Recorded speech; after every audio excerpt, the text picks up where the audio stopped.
A billionaire receives an unexpected message from his ex-wife.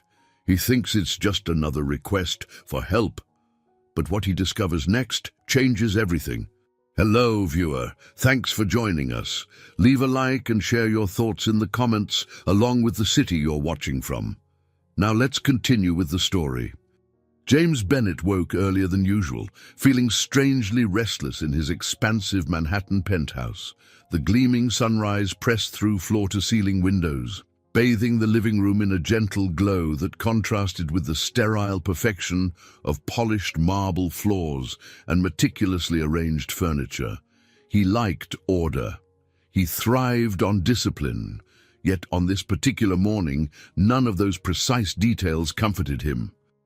For James, age 45, and at the top of his game as the CEO of Bennet Tech Solutions, order had always been his shield against uncertainty. Each day followed a predetermined schedule, from his personal trainer arriving at 5:30 in the morning to his carefully curated nutrition plan.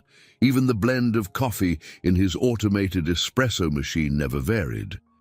He had built his empire by leaving little to chance, embracing the controlled environment of conference rooms, market projections, and sealed business deals.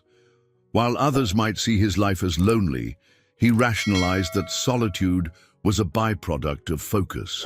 He had chosen success over distraction. At least, that was the story he told himself. That morning, however, a simmering unease disrupted his routine.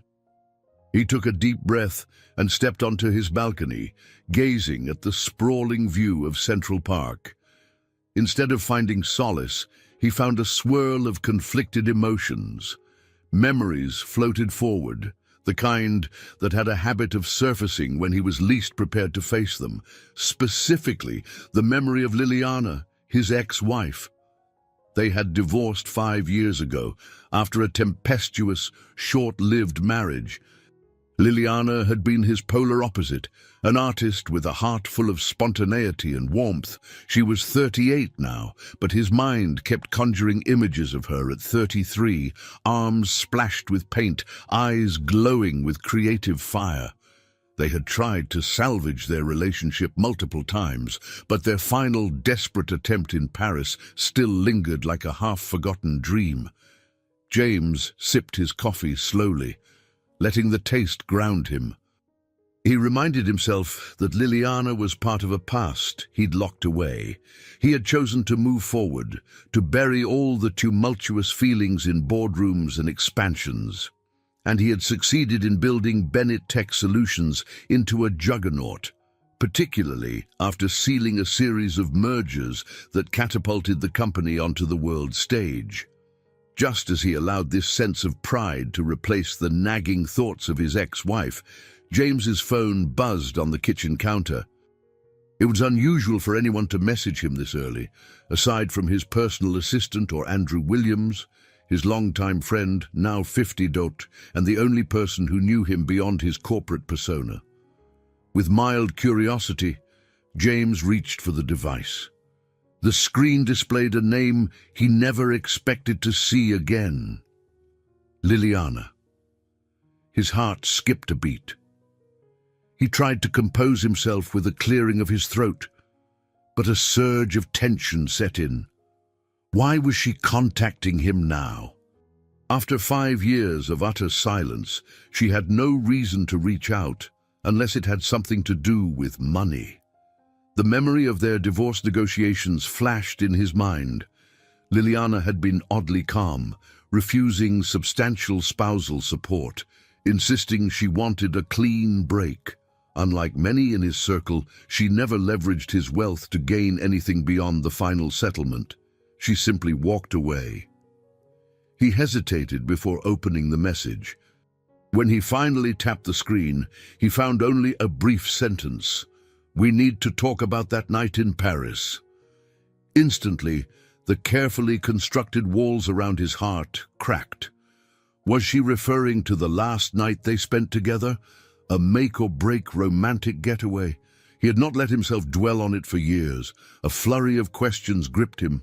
Was this a cryptic scheme to request financial assistance? Did she discover something from their past that required his signature or permission? He locked the phone and paced across the room. Rationality told him to ignore the message. After all, Liliana had made her choice, and so had he.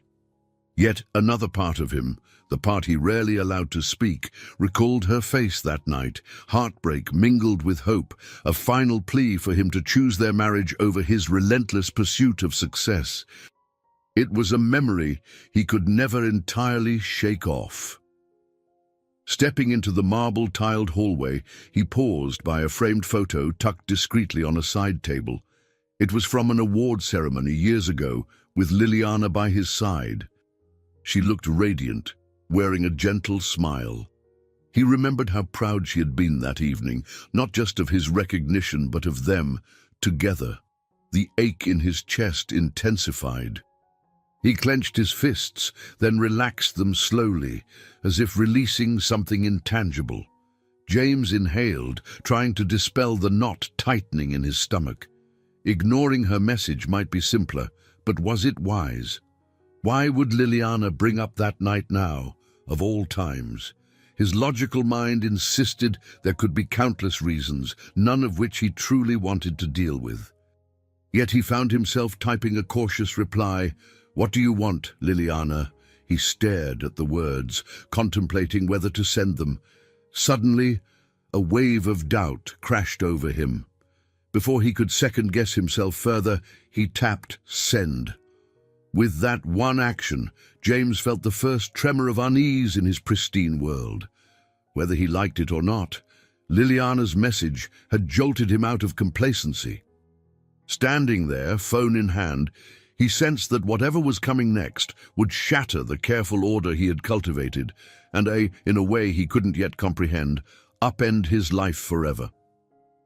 Early the next day, James arrived at Bennett Tech Solutions amid the sleek glass and steel that dominated Midtown Manhattan. The bustling lobby, with employees hurrying across polished floors, generally made him feel in command. Today, however, he couldn't shake the memory of Liliana's message from his mind. Her words, "We need to talk about that night in Paris," echoed in every quiet pause. His executive assistant, Yolanda, greeted him with the day's agenda, meticulously organized on a tablet. "Morning, Mr. Bennett," she said in a measured tone. "You have an 8:30 meeting with the product design team, followed by a conference call at 9:30 with the executives in San Francisco." He gave her a curt nod, accepting the schedule. Yet, as Yolanda walked away, he barely noticed her departure. His thoughts remained fixed on his phone. Liliana hadn't responded to his terse question. If she had intended to ask for money, wouldn't she have replied by now? Pushing open the door to his corner office, a modern space framed by panoramic windows, James scanned the skyline. The city pulsed with energy, feeding his usual hunger for success. But as he sank into his chair, he realized the usual thrill felt muted. Suddenly, the clang and clatter of construction outside caught his attention, and he found himself oddly grateful for the distraction. At least the noise forced his mind to focus on the present moment. He decided to look over the latest reports, but found himself reading the same line repeatedly, unable to absorb its meaning. Annoyed, he set the documents aside. The memory of Paris intruded, uninvited. He recalled a candlelit dinner at a hidden bistro, Liliana's gentle laughter, and the final argument in their hotel suite that ended in tears. In the back of his mind, he began to wonder what Liliana wanted him to recall about that pivotal evening. Not long after, Andrew Williams stepped in, closing the office door behind him. Andrew's presence had always been reassuring, a sharp legal mind. Yes, but also a friend who had witnessed James's rise from ambitious graduate to billionaire entrepreneur. His tall frame and calm demeanor often tempered James's more impulsive tendencies. "You seem off your game," Andrew observed, settling into a chair opposite the desk. "Everything all right?" James hesitated, feeling reluctant to expose any vulnerability. "I got a message from Liliana," he said finally, keeping his tone even. "She wants to talk about some night in Paris." Andrew raised an eyebrow. "That's cryptic, but it must be important enough for her to reach out after all this time." James shrugged, trying to appear indifferent. "I suspect she needs help, though it's odd she hasn't spelled it out." "She was never the type to ask for anything without reason." Andrew leaned forward, tenting his fingers thoughtfully. 5 years is a long time. People change. Maybe she's changed too. James exhaled, feeling the tension in his shoulders. "Whatever it is, I can't let it disrupt my focus right now. I have crucial deals in the pipeline. We're about to finalize negotiations with Blackwell Industries. It's the next big step for the company's global expansion." Andrew nodded. "You're right, but ignoring Liliana won't make her go away." Before James could respond, Yolanda knocked and announced the design team had arrived. Andrew stood to leave, offering a measured pat on James's shoulder. "Talk to her, even if it's just to find out what she wants. Sometimes the simplest path is the direct one." Sighing, James watched Andrew depart. He steeled himself for the meeting, adopting the confident facade his team expected. Yet, throughout the presentation of new tech prototypes and marketing strategies, he found his attention drifting.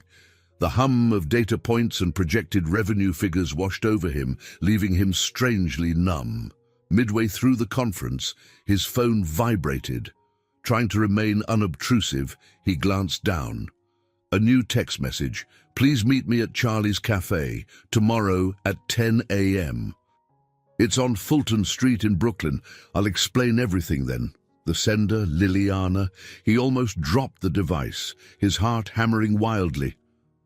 The design lead paused, noticing James's sudden distraction. Coughing to mask his unease, James waved a hand for them to continue, but internally he was reeling. Why Brooklyn? Why such a modest location when Liliana knew how he despised small, crowded places?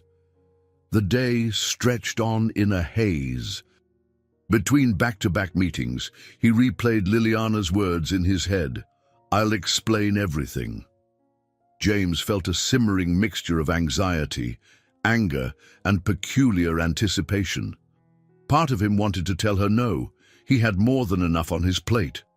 But another part, one he rarely acknowledged, feared that refusing might close off the answer to a question he never even knew he had. By the time evening arrived, James found himself alone in his office, staring at the skyline again.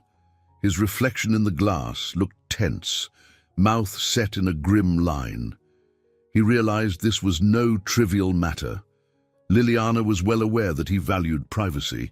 If she chose a casual cafe in Brooklyn, it meant she truly wanted to avoid attention or drama. That alone spoke volumes.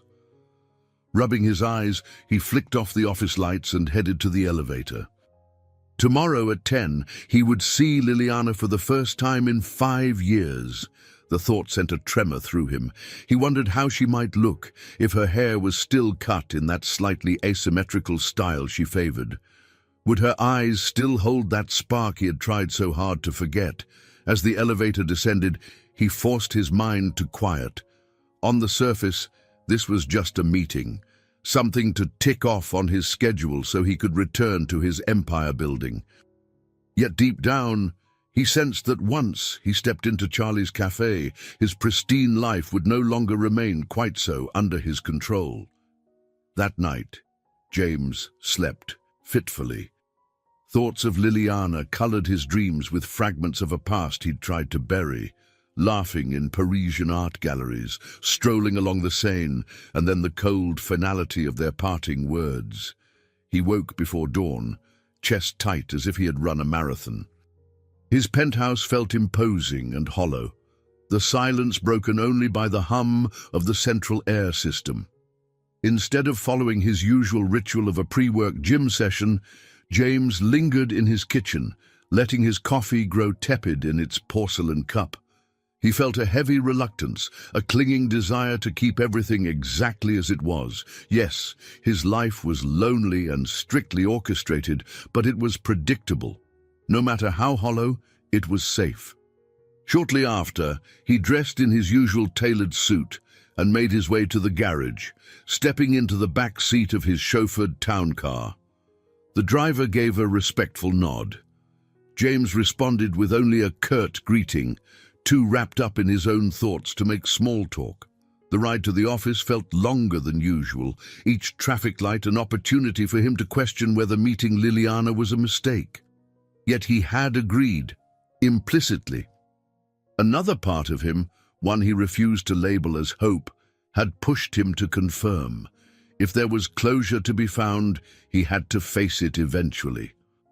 Upon arriving, he was greeted by a swirl of typical corporate demands. A security report that required his signature, a call from overseas investors wanting updates on a new product release. Normally, he thrived on this kind of relentless pace, but now it only aggravated the sense of suffocation. Every task felt mundane, overshadowed by the knowledge that in a few hours he would come face to face with the woman he once believed would be his partner for life. By mid-morning, Andrew stopped by to discuss pending legal matters. Sizing up James's clouded expression, he closed the door softly behind him. "You look like you're about to go 12 rounds in a boxing ring." James forced a brittle laugh. "I feel like it. My mind's in 1,000 places, and none of them have to do with work." Andrew tilted his head sympathetically. "Look, you don't have to do anything you don't want to, but you've come this far. Maybe it's best to just hear Liliana out." James pressed his lips together, nodding reluctantly. "I suppose I owe her that much. We never truly had a conversation after signing those final papers." Andrew placed a file on the desk. "Here's the draft for the next partnership agreement. Review it when you can. And James, take this one step at a time." Sighing, James watched his friend leave. The meeting with Liliana loomed over him like a thunderhead. He was due to depart the office soon, if he intended to reach Charlie's Cafe in Brooklyn by 10. He could have cancelled the meeting, just typed a quick text, something like, "I'm busy, let's reschedule." But deep in his gut, he knew that would be a coward's move. 40 minutes later, James found himself stepping out of a car into a part of the city that bore little resemblance to his usual haunts. Fulton Street was busy in a more grassroots way, small shops with handwritten signs, local bakeries, families strolling by with kids in strollers. The sweet smell of fresh pastries wafted from a nearby storefront. It felt oddly comforting and unsettling at the same time, a slice of life that rarely touched him. He spotted the cafe's modest sign and realized how incongruous he must look. A powerful billionaire in an impeccably tailored suit, standing on a worn sidewalk in front of an unremarkable brick building. For a moment, he debated just turning around and returning to his chauffeur. But he steeled himself and pushed open the glass door. Inside, the aroma of ground coffee beans enveloped him. A few patrons looked up, mildly curious, then went back to their own breakfasts. Liliana was seated in a booth near the back, wearing a simple navy blue sweater. She looked different, thinner, a bit pale, but she still had the same regal posture and deep brown hair. When her eyes met his, he felt that same old tug in his chest he'd once tried so hard to deny. Gathering his composure, James walked over and slid into the booth across from her. For a moment, neither spoke. The noise of the espresso machine and hushed chatter of other customers formed a strange background hum. He could see the tension in her face, the set of her jaw. She clasped her hands around a mug as if seeking warmth. "Liliana," he said at last, voice low, "you look well." She offered a fleeting smile. "I guess that's a kind way to put it." Her gaze dropped to the steam rising from her coffee. "Thank you for coming." James nodded, unsure what to say. A waitress appeared briefly, and he ordered a black coffee, barely registering his own words. The hush that followed weighed heavily. Summoning courage, he fixed his attention on her. "Your message mentioned Paris," he managed. "I admit I'm curious why that night matters all these years later." Liliana hesitated. He noticed the faint tremor of her lips before she spoke. "There's no easy way to say this, James, but we do need to talk about that last night we spent together, just before everything ended." He swallowed, his chest tight. "What about it?" Her eyes flicked up, brimming with a mix of resolve and anxiety. "Just listen carefully, please, because what I'm about to tell you will change everything." James felt the urge to protest that nothing could truly change his life now. He was set in his path. But something in her voice silenced him. He nodded, bracing himself. The old fear of emotional vulnerability surged, but he forced it down. He wasn't the same man as 5 years ago, at least he hoped so. Whatever Liliana had to reveal, he would hear her out.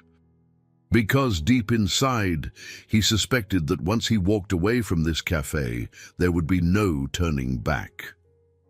Liliana took a moment to steady herself. James could see her knuckles whitening against the coffee mug. The cafe's mellow chatter seemed distant as he waited for her to speak, every instinct telling him to guard his emotions, brace for the worst. His logical mind conjured a dozen possibilities: money, illness, betrayal. Yet her demeanor suggested something far more profound. Finally, she spoke in a measured tone, each word clearly chosen. "After that final argument in Paris, I discovered I was pregnant." The sound of plates clinking across the cafe blurred into a dull roar in James's ears. He blinked, certain he must have misheard. "Pregnant," he echoed, voice trailing off. Liliana nodded, lips pressed in a tense line. "I was so sure that you'd pick your business over anything else, over a family. We were on the brink of separation, and I just couldn't face another rejection. I made the decision to leave, to raise our daughter on my own." His thoughts whirled, 1,000 questions crashing into one another. A daughter. All that time, he had a child living somewhere in the same city, or maybe somewhere else entirely. Panic and an odd sense of wonder roiled within him. "Why didn't you tell me?" he asked, unable to keep the slight tremor from his voice. Liliana sighed. "I convinced myself it was for the best. You'd never shown that you could prioritize anything above your company.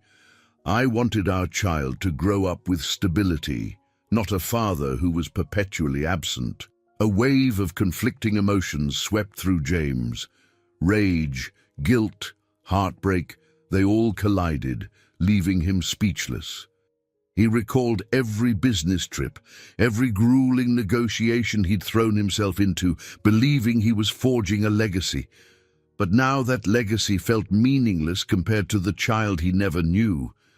Finding his voice, he asked, Where is she? Does she live here? What's her name?" "Sophie," Liliana replied, her expression softening momentarily. "She's 4. She lives with me, in a small apartment near Prospect Park." She glanced away for a beat. "She has your eyes, James, green like summer leaves." He rubbed a hand over his face, trying to absorb the jarring truth. "Why now? Why tell me after all these years?" Liliana took another breath, mustering courage. "Because I'm sick. I was diagnosed with cancer, ovarian, 8 months ago. The treatments are intense.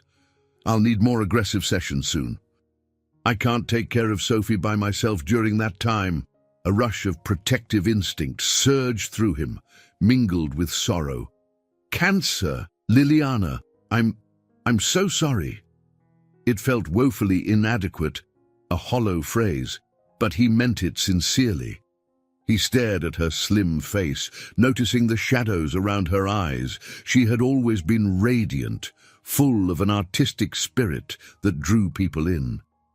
Now she looked as though life had weighed her down, though her gaze still held a quiet determination.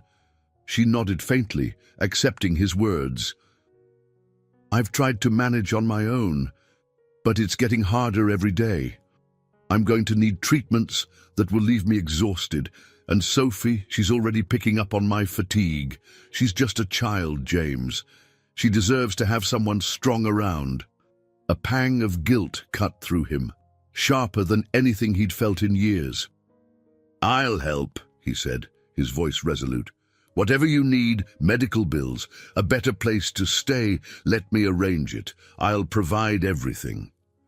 She shook her head gently. "It's not about money. It's about you. Sophie doesn't need some faceless benefactor. She needs a father, someone who cares enough to be there in person, not just send checks." He swallowed hard, recalling how often he'd tried to fix problems by writing a check.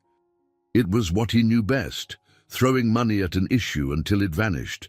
But in the face of fatherhood and serious illness, that approach felt pathetically insufficient. He struggled to formulate an answer. "I can be there, but I also have a massive enterprise to run, deals in motion. I can't just—" Liliana lifted a hand, her tone shifting to a touch more exasperated. "I'm not asking you to drop everything and vanish from your world. But I do need to know if you can give Sophie and me some real commitment, even if it's not perfect. I'm preparing for the worst in my treatment, James. It might get ugly." He stared down at the table. The old, familiar tug-of-war erupted within him. He had always prided himself on controlling every aspect of his life. Now, faced with a daughter he had never met and an ex-wife who was gravely ill, he couldn't simply rely on strategy or negotiation. For the first time, he feared that no matter what he chose, someone or something important would slip through his fingers. He looked back up into Liliana's eyes. "I want to meet Sophie," he said, voice tentative yet firm. "I want to see her, to understand who she is. If we're doing this, I should start there." Liliana's tense features softened. Relief mingled with apprehension in her expression. "All right. Let's take it step by step." In the muted light of the cafe, James felt the weight of his decision press down on him. He had given Liliana his word, though he still had no clue how he would balance fatherhood, the demands of a multinational corporation, and the emotional upheaval that came from reopening old wounds. A swirl of conflicting thoughts taunted him. Could he truly be a parent? Would Liliana's treatment derail the final pieces of his carefully curated empire? Yet the choice felt inevitable. The moral conflict was clear. He would either rise to the challenge or risk losing what little chance he had at forging a meaningful bond with his daughter, and perhaps, in the process, finally discovering the deeper meaning his life had always lacked. James left the cafe, feeling as though an invisible weight now lay across his shoulders. The Manhattan skyline loomed in the distance, shimmering with midday light. He phoned his driver to pick him up, then stood against the building's faded brick exterior, wrestling with the whirlwind of thoughts that threatened to consume him. Liliana had asked him to come by her apartment the following afternoon to meet Sophie. The prospect both unsettled and intrigued him. He had never interacted meaningfully with a child before. Certainly, he donated to countless pediatric charities, shaking hands for photo ops, but that was different, formal, distant. This was personal, unbelievably so. When his car finally arrived, he slid into the back seat, instructed his driver to take him home rather than the office. For once, James found himself unwilling to face the swirl of corporate responsibilities. He needed space to think. Staring out the window at the passing streets, he marveled at the everyday scenes, parents walking hand in hand with children, an elderly couple chatting on a bench. These small human moments carried a weight he had long overlooked. By the time he reached his penthouse, the sun hung low in the sky. Rather than calling his assistant or checking his messages, he loosened his tie and wandered to the window, gazing at the city lights beginning to flicker on. How many times had he congratulated himself for his single-minded drive, believing that forging a corporate legacy justified every personal sacrifice? Now, the thought that he had a 4-year-old daughter, someone who might need him in a far more profound way, unraveled the confidence he'd spent years building. Determined to get some clarity, he reached for his phone and dialed Andrew. Within minutes, Andrew agreed to come over, sensing the urgency in James's voice. The doorbell rang half an hour later, and James welcomed his friend into the spacious living room, where they sat on the leather couch near a minimalist fireplace. Andrew leaned forward, concern etched across his features. "You sounded rattled on the phone. Is this about Liliana?" James let out a heavy sigh. "She just told me we have a daughter, Sophie. She's 4, and Liliana is really sick. Cancer." He paused, absorbing the gravity of those words as if for the first time. Andrew's eyes widened. He looked momentarily lost for words. "My God, I'm sorry. That's a lot to take in." "Tell me about it," James muttered, raking a hand through his hair. "Everything I thought I knew is suddenly different." Andrew glanced around the impeccably curated space. "What do you plan on doing?" James stared into the dormant fireplace. "I told Liliana I'd help. She doesn't want my money. She wants me to actually be there. I'm supposed to meet Sophie tomorrow." Andrew nodded, a thoughtful glint in his eyes. "You know, maybe it's exactly what you need. You've always been driven, but you've also, well, you've pushed people away." James gave a short laugh devoid of humor. "That's a polite way of calling me a workaholic hermit." Andrew shrugged. "Call it what you want. But if Liliana's health is on the line and a child is involved, it may be time to reevaluate your priorities." They lapsed into silence. James heard the steady hum of traffic below. Finally, Andrew spoke again. "This is a real chance to build something meaningful beyond corporate dominance. Don't waste it." That night, James found little sleep. When he finally did drift off, he dreamed of holding a small hand in his, yet every time he looked down, he couldn't see the child's face clearly. He awoke in the pale morning light, heart pounding, mind swirling with anticipation and dread about meeting Sophie. By midday, he found himself standing outside Liliana's apartment building, a modest red brick structure near Prospect Park. The faint aroma of freshly cut grass from a nearby patch of lawn lingered in the air. Nervous energy coursed through him as he stared at the brass apartment buzzer. Liliana answered the door, her expression a mixture of fatigue and guarded hope. She was dressed casually, looking more like the vivacious artist he once knew, despite a slight pallor to her skin. The apartment was small but warm. A few colorful paintings adorned the walls, some likely her own work. His gaze flicked to a corner filled with children's books and a tiny wooden table scattered with crayons. Then he saw Sophie. She peered from behind Liliana's legs, clutching a small stuffed rabbit with one ear partially frayed. James's breath caught in his throat. The child's hair was dark and softly curled, but her bright green eyes were unmistakably his. In those curious wide eyes, James recognized a reflection of his own gaze in the mirror, yet softer, unguarded. Liliana knelt beside Sophie. "Sweetheart," she said gently, "this is James. He's your father." A quiet hush stretched in the living room. Sophie studied James, her grip on the rabbit tightening. His heart thundered. He was painfully aware that the next moments mattered more than any billion-dollar negotiation he'd ever led. Summoning the warmth he rarely showed in public, James crouched down to Sophie's eye level. "Hi, Sophie," he said softly, managing a small smile. "It's nice to meet you." For a second, the girl didn't move. Then she shuffled forward a step. "Hi," she whispered, her voice barely audible. The gravity of that single word struck James harder than any boardroom victory. He realized that she, for all his successes, he had never truly felt so vulnerable or so invested in making something right. As Liliana watched them, eyes glistening with unshed tears, James offered Sophie his hand, and in that innocent gesture, her small fingers curling into his, he sensed the beginning of a journey that would change his life in ways he could scarcely imagine. By the time James stepped out of Liliana's apartment building, the autumn sun was drifting behind the trees, painting the sky with shades of orange and lavender. He couldn't recall a single day in his career that had felt quite as significant as this one. Meeting Sophie, his own daughter, had upended everything he thought he knew about himself. Despite the swirling intensity of that revelation, he couldn't deny a strange surge of hope.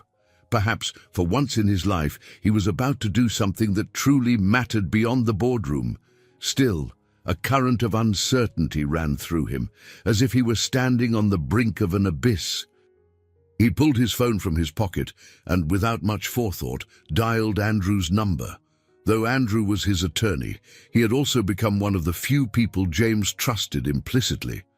"Good evening," Andrew greeted. "How did it go?" James hesitated, trying to encapsulate the day's tidal wave of emotion into a coherent response. "I met her, Sophie. I'm still trying to process it all. She looked at me like I was a stranger, which I guess I am." He paused, exhaling slowly. "I don't know how to be a father, Andrew. I've spent years shutting people out so I could focus on building my company. Now I find out I have a 4-year-old who needs me." Andrew's voice softened.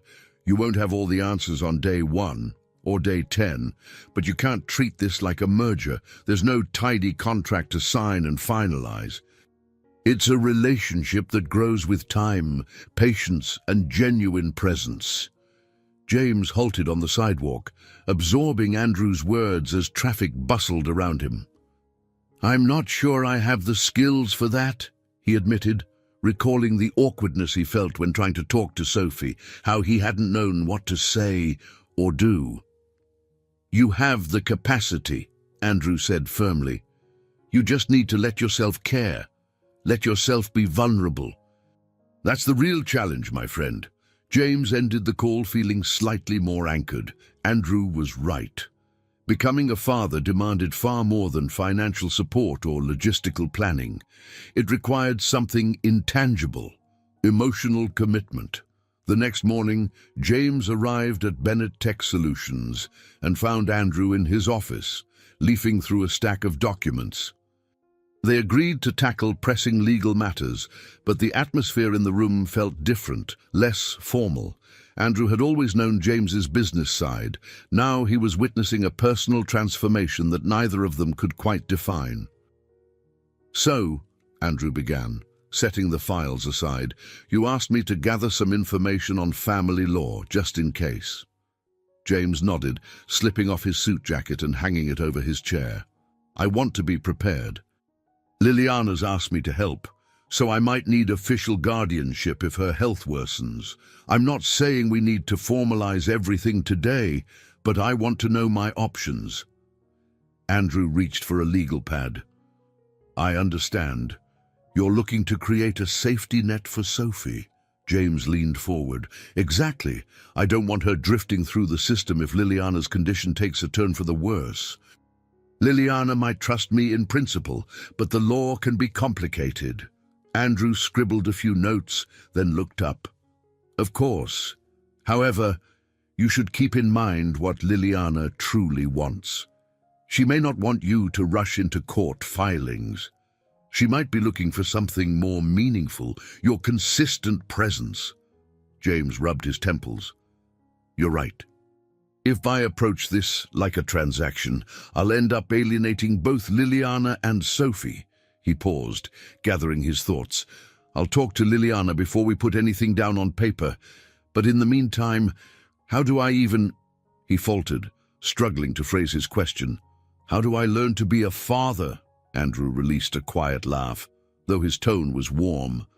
No manual exists, but maybe you should speak to someone who has navigated a similar path. You need an advisor for fatherhood, not just corporate expansions. James sat quietly, letting the idea settle. He realized that despite Andrew's unwavering support, Andrew wasn't a parent himself. Another guide might be beneficial. A name came to mind, Miss Anderson. She was an older neighbor Liliana had once mentioned, someone who'd been a kind of surrogate grandmother to Sophie. Perhaps Ms. Anderson could help him grasp the everyday details of childcare and emotional nurturing. It was a humbling realization. James Bennett, the billionaire mogul, seeking counsel on how to hold a child's hand or read a bedtime story. Before Andrew left, he gave James a measured look. You're crossing into unfamiliar territory, but you're not alone, remember that. With that final note, Andrew handed him the folder of legal summaries and stepped out. Left alone in his office, James felt the weight of new responsibility pressing on him. Liliana's illness, Sophie's sudden presence in his life, and the demands of his global enterprise converged, threatening to overwhelm him. Yet a small spark within him felt alive. For the first time in years, he was more than a man chasing profits. He was stepping onto a path that required heart over calculation, and oddly enough, that filled him with a cautious sense of possibility. James glanced at the cityscape through the window. It glimmered with promise, as though encouraging him to find the courage within himself. Perhaps Andrew was right. He was capable of caring deeply. He just had to choose it. Day after day, mistake after mistake. Taking a steady breath, he resolved that, mentor or not, he would attempt to be the kind of father Sophie deserved, and the kind of man Liliana could rely on in her greatest hour of need. The next few days unveiled a stark contrast between James's old life and the new reality taking shape around him. For years, he had thrived on relentless structure, investor calls at dawn, product development meetings that spilled into late nights. The sense of control had been both his armor and his identity. Now, with Sophie's existence shaping his perspective, he found himself questioning every priority. On a crisp morning, James stood before his board of directors, discussing the status of a major deal with Blackwell Industries. PowerPoints glowed on the screen, showcasing projections of synergy and market dominance if the fusion proceeded. As he spoke, his words carried their usual confident cadence, but beneath the surface, his mind drifted to Sophie's curious green eyes and Liliana's fragile health. One of the board members, a no-nonsense woman named Catherine Park, eyed James skeptically once the presentation ended. "Mr. Bennett," she began, "this is a vital moment for our company. We need to ensure your full availability. The negotiations with Blackwell will demand travel and a near-constant presence. Are you still able to dedicate yourself entirely?" He cleared his throat, knowing the truth would rattle them. "I have some personal obligations arising, but I'm prepared to handle both. We'll structure a team to manage day-to-day tasks if I need to step away." An uneasy hush settled over the conference table.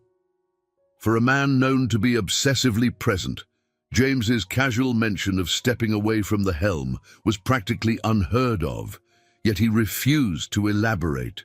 His private life was his own, and the board didn't need every detail. After the meeting, Catherine approached him alone. "James, if you don't mind me being blunt, you've always been laser-focused on the company. Now you're distracted.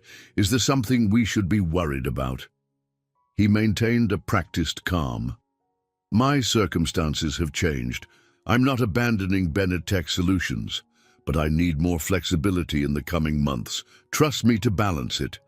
Her gaze flickered, but she nodded. "I hope you know what you're doing." Leaving her behind, James descended to the underground parking garage. The weight of the board's expectations clashed with his newfound role as a father. He knew decisions lay ahead that would test his dedication, yet there was no turning back. He had, in effect, already bid farewell to the illusion that work could fill every void in his life. Now, he had to negotiate an uncharted territory, one that demanded empathy and vulnerability rather than ceaseless hustle. That evening, James revisited Liliana's apartment. He brought a small bouquet of sunflowers, recalling a distant memory that Liliana had always adored, their bright color. He also carried a picture book for Sophie, a whimsical story about a rabbit exploring a magical garden. He felt awkward holding such items, more accustomed to expensive wines or artisanal gift baskets for corporate clients. Still, he hoped these gestures might bring a hint of cheer.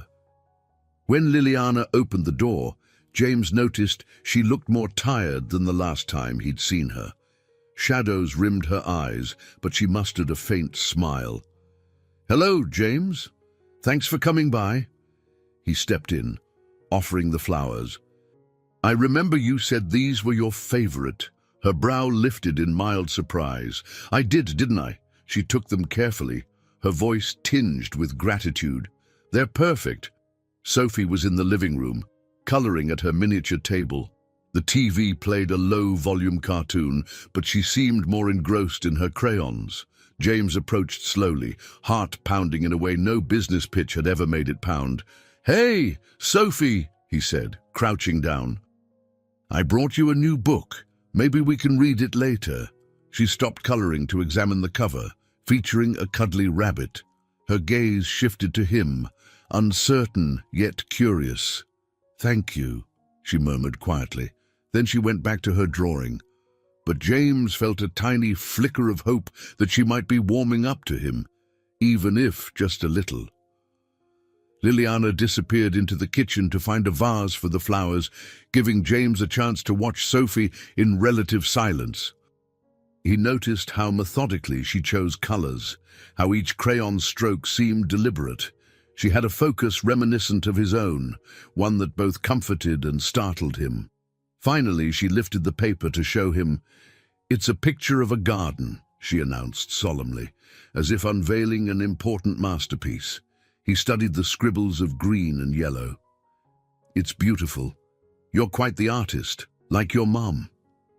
A shy smile hinted at the corners of Sophie's mouth. "Mommy paints real good," she said, "when she's not sick." James's chest tightened. "Your mom's going to get better," he said quietly, though a part of him feared he was making a promise he couldn't guarantee. He gently touched the child's shoulder. "We'll make sure of it." Liliana returned, placing the sunflowers on a small table. She sat down heavily on the couch, motioning for James to join her. He complied, the cushions dipping under his weight. The comforting smell of home-cooked food hung in the air, soup or stew, perhaps. He realized he hadn't eaten dinner, but he didn't care. His thoughts were on Liliana's drawn features and Sophie's fragile sense of security. "I start a new round of chemo next week," Liliana said, pushing a stray lock of hair behind her ear. "It's going to be rough." She paused, eyes flickering to Sophie. "I'll need help." Without hesitation, James nodded. "I'm here. Whatever it takes."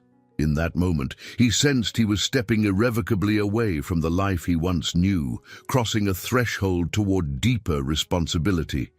The illusions of invulnerability and boundless corporate ambition slipped away, replaced by a humbling reality. He was a father and an ex-husband to a woman fighting for her life, and no matter the risks to his business, he couldn't walk away from them now. Sunday arrived with a crisp breeze. The sky was startlingly blue, the kind of morning that invited strolls through the park or lazy brunches at neighborhood cafes. Yet James found himself engaged in an entirely foreign routine. helping Liliana pack a small overnight bag for the hospital. She'd already arranged for her friend, Miss Anderson, an elderly neighbor with a calming presence, to watch Sophie while Liliana received treatment. However, James had insisted on assisting too. It felt unnatural to him, stepping so directly into their daily life, but the relief in Liliana's eyes told him it was the right choice. He had never been to this particular hospital before. It was an older building in Brooklyn, far from the state-of-the-art private clinics James typically patronized. The corridors were lined with faded posters about healthy eating and cancer awareness, and the faint odor of antiseptic hung in the air. The whole environment felt simultaneously sterile and overwhelmed, a far cry from the immaculate, high-tech offices where James usually spent his days. At the registration desk, Liliana provided her details while James stood by, feeling strangely useless. A wave of awkwardness rolled over him. He was a billionaire, accustomed to dictating his schedule to an army of assistants, yet he couldn't speed up the paperwork or whisk Liliana to the front of the line. Standing there, it dawned on him how easily money solved so many of life's inconveniences, except, of course, for the ones that mattered most. Once Liliana was settled in a small infusion room, James took a seat beside her. The overhead fluorescent lights buzzed faintly, and a nurse with a gentle smile hooked up an IV line. Liliana's expression remained steady, though a slight tremor in her hand betrayed her nerves. "You can go if you want," she said, glancing his way. "This isn't going to be very pleasant, and it'll be hours before we're done." James folded his arms, shaking his head. "I'm staying. I have my laptop if I need to handle something urgent for work, but I'd rather be here if that's okay with you." She studied him for a moment. "It's okay," she finally replied, voice subdued. "I appreciate it." Their conversation drifted towards simpler topics, like Sophie's favorite bedtime stories and the local deli that made the best chicken soup, comfort talk that skimmed over deeper issues, yet brought a certain warmth. James found himself clinging to this unremarkable chatter, realizing how the most mundane details could mean everything when normalcy was threatened. A few hours later, the nurse returned to check on Liliana. She explained that the treatment would intensify over the coming weeks. Liliana might experience nausea, fatigue, hair loss. James listened intently, taking mental notes as though preparing for a major business deal. But this was different. No matter how meticulously he planned, he couldn't guarantee an outcome. The realization humbled him, a stark reminder that some battles couldn't be won with intellect or wealth alone. He stepped out into the hallway for a short break, retrieving coffee from a vending machine. The lukewarm liquid tasted bitter, but he sipped it anyway, leaning against a wall to gather himself. That was when a cheerful voice reached him. "Mr. Bennett, fancy meeting you here." He turned to see Miss Anderson, wearing a neat cardigan and holding a small bag of groceries. Her silver hair was arranged in a short, practical style, and her smile radiated warmth. "Liliana told me you'd be around," she said. "I just came to drop off some snacks for her. The hospital food can be a bit dull." Despite his usual reserve, James found himself relaxing at Mrs. Anderson's kind demeanor. "That's thoughtful of you," he said. "I'm still new to all this. I had no idea treatment would be so extensive." Miss Anderson's eyes softened. "Cancer doesn't care about convenience, dear. It takes a village sometimes. I'm glad Liliana has people who care about her. For a while, I worried she was trying to handle everything alone." James nodded, recalling how Liliana had managed 4 years of single parenthood. "She's been braver than I ever realized," he admitted. Ms. Anderson patted his arm. "Sophie's a blessing too. That little girl brightens the room wherever she goes.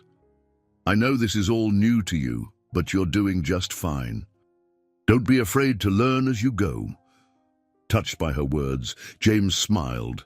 It was a peculiar sensation. feeling gratitude for a simple bit of kindness, as if a part of him long dormant was awakening. "Thank you, Miss Anderson," he said softly. "I'm trying." She gave him a nod, then headed to Liliana's room. James lingered, reflecting on how different this environment felt from his plush corporate offices.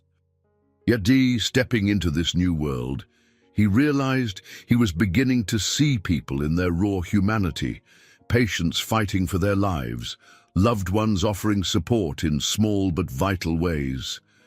By day's end, Liliana finished her first session. She looked drained, dark circles etched under her eyes, but she insisted on walking to the car herself. James offered an arm for support, which she accepted without protest. Guiding her gently into the passenger seat, he climbed behind the wheel. He drove toward her apartment in thoughtful silence, glancing over occasionally to check on her. Outside, the city passed by in a blur of bright lights and busy sidewalks.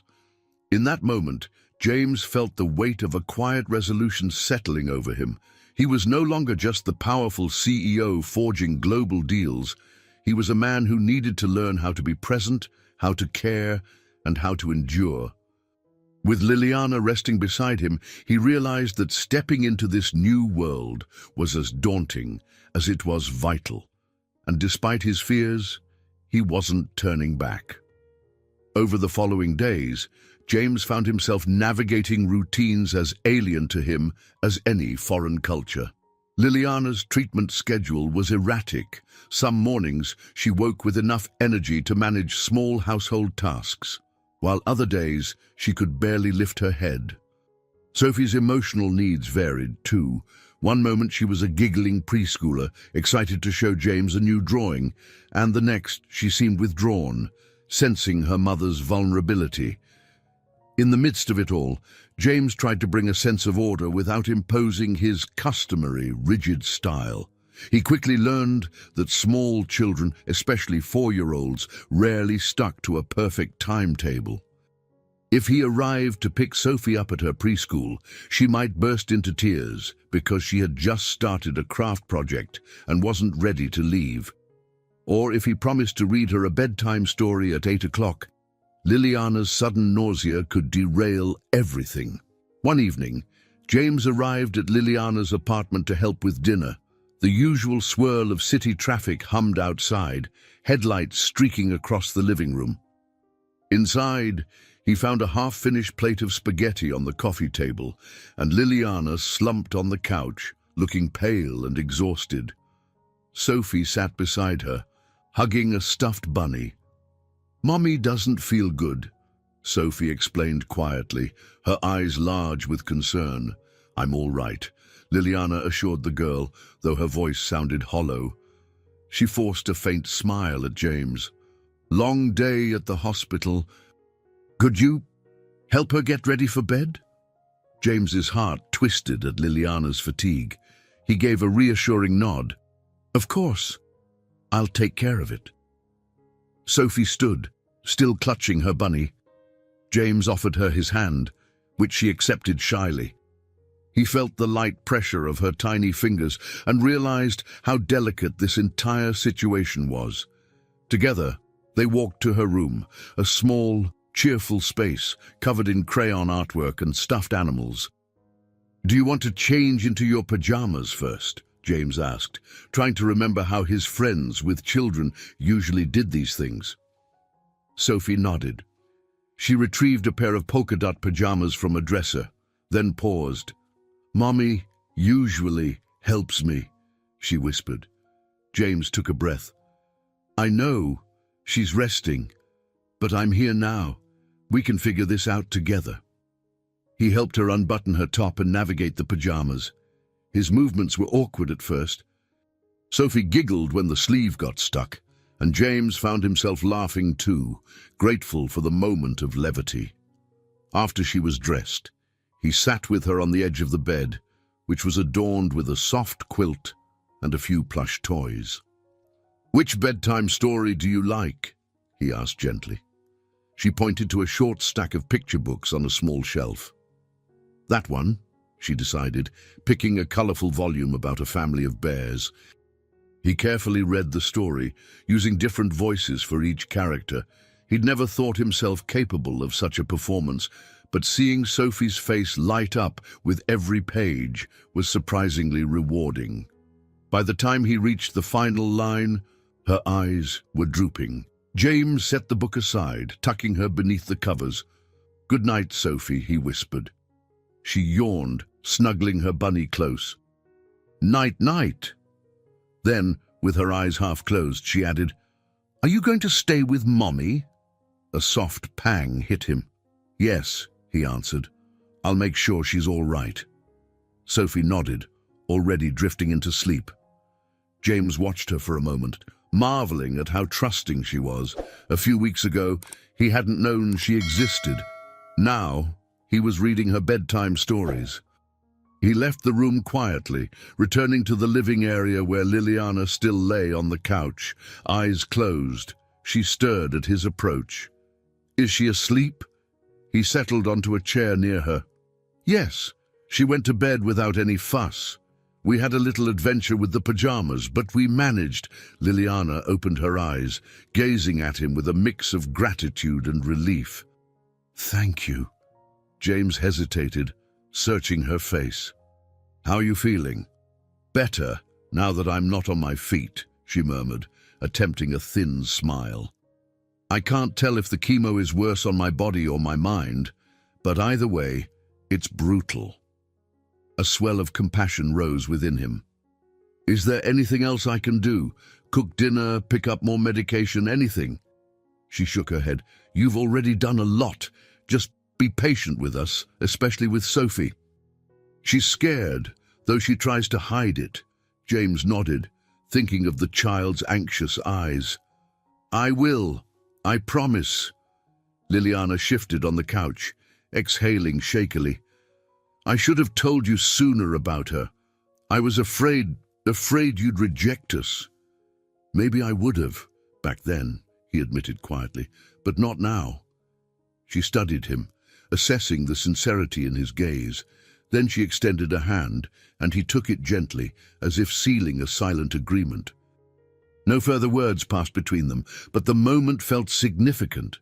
He was adapting, however clumsily, into a new role, a reality that demanded both humility and courage.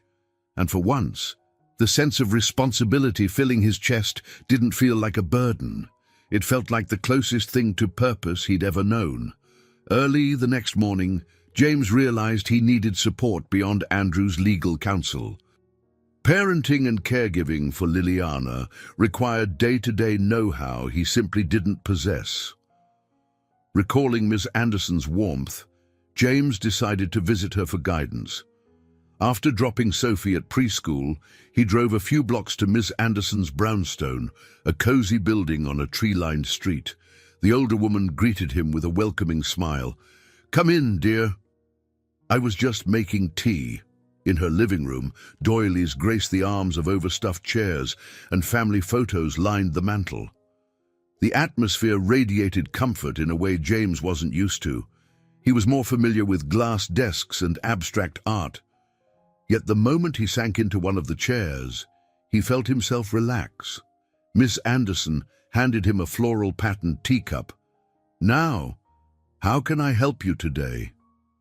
James sipped the hot liquid, letting the gentle warmth soothe his nerves. "I'm trying to figure out how to balance everything. Sophie, Liliana's treatments, my company. I've never done this before, and I feel—" He paused, searching for the right word. "Inadequate." Her kind eyes observed him. "No one's born knowing how to be a parent or how to deal with illness. You learn through small steps, mistakes, and forgiveness. If you need practical tips, I can certainly share a few." She proceeded to give him simple but valuable advice. Maintain routines for Sophie. Be patient with her moods, and ensure Liliana got proper nutrition post-chemo. They spoke for nearly an hour, covering everything from bedtime routines to local health resources. At one point, Ms. Anderson patted his hand. "Remember, It's not about perfection. It's about being present, doing your best. James felt an unexpected lump in his throat. "I appreciate your help," he said, voice slightly thick with emotion. "Liliana and Sophie are counting on me." Ms. Anderson's expression turned gentle. "They are, but that doesn't mean you have to face this alone. Your friend Andrew, me, maybe even other parents at Sophie's preschool. We can all be allies if you let us." Realizing how quickly he defaulted to handling problems solo, James nodded. He was used to being the leader, the problem solver. But in this domain, collaboration was not just beneficial, it was necessary. Leaving Miss Anderson's home, James felt a flicker of reassurance. He could do this if he accepted the support of those willing to help. That notion lingered in his mind as he drove to the office, running through a mental checklist of tasks. Amid strategies for corporate growth, he slipped in new personal reminders. Pick up Sophie by 5, call Liliana's oncologist to verify next week's schedule, check if Mrs. Anderson could help on days he had urgent business. Later that afternoon, James met Andrew for lunch at a quiet bistro near the Bennett Tech offices. Over plates of grilled salmon and roasted vegetables, they discussed the looming partnership with Blackwell Industries. Andrew pulled out his tablet, showing the updated terms. "They want a meeting in London next month," he explained, lowering his voice slightly. "A final pitch session, followed by a signing if all goes well." James frowned, mentally juggling the idea of being away for multiple days. "That's not great timing," he muttered. "Liliana's next chemo round might coincide with that." Andrew nodded, understanding the conflict. "You can delegate. Your executives can handle preliminary talks. Then you can join via video conference. But if the London trip is essential, we need a contingency plan for Sophie and Liliana's care." James exhaled slowly. His old self would have jumped on the opportunity to close a multi-billion-dollar partnership. No questions asked. But everything was different now. "I won't risk leaving them stranded," he said firmly. "We'll arrange for Miss Anderson to cover some days, maybe hire a part-time nurse to assist Liliana at home, but I won't be gone for more than a couple of days, tops." Andrew studied him for a moment. "You've changed, James." James managed a small smile. "I'm learning to delegate something more critical than a corporate merger, my personal responsibilities. And surprisingly, I'm okay with it." After lunch, they parted ways. James felt a renewed sense of determination. Allies were emerging in every corner of his life, from Ms. Anderson's gentle mentorship to Andrew's steadfast guidance. Even within his company, several top managers were stepping up, eager to prove they could handle more responsibility.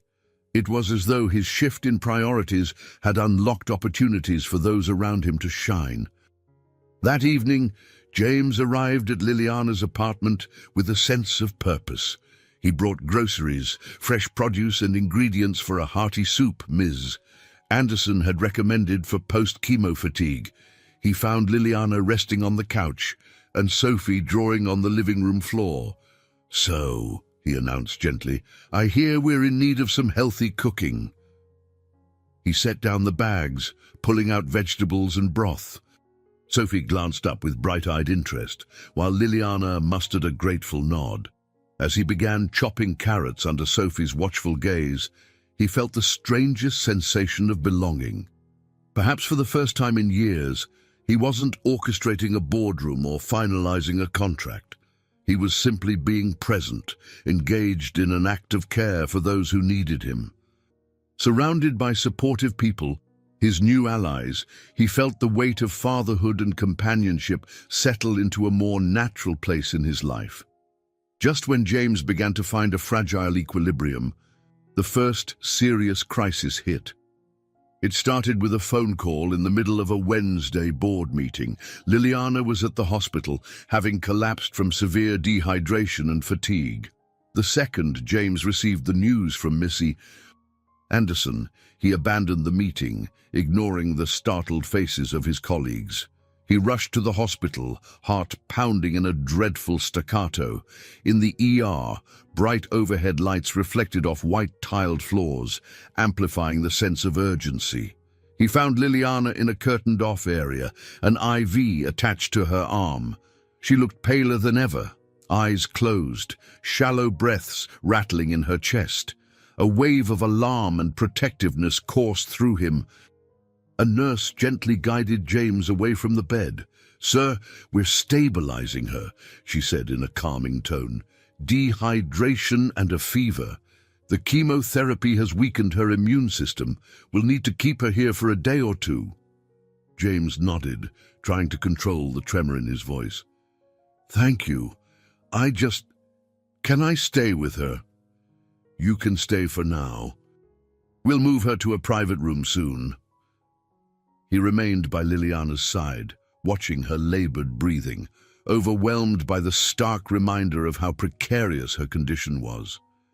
Guilt seeped in.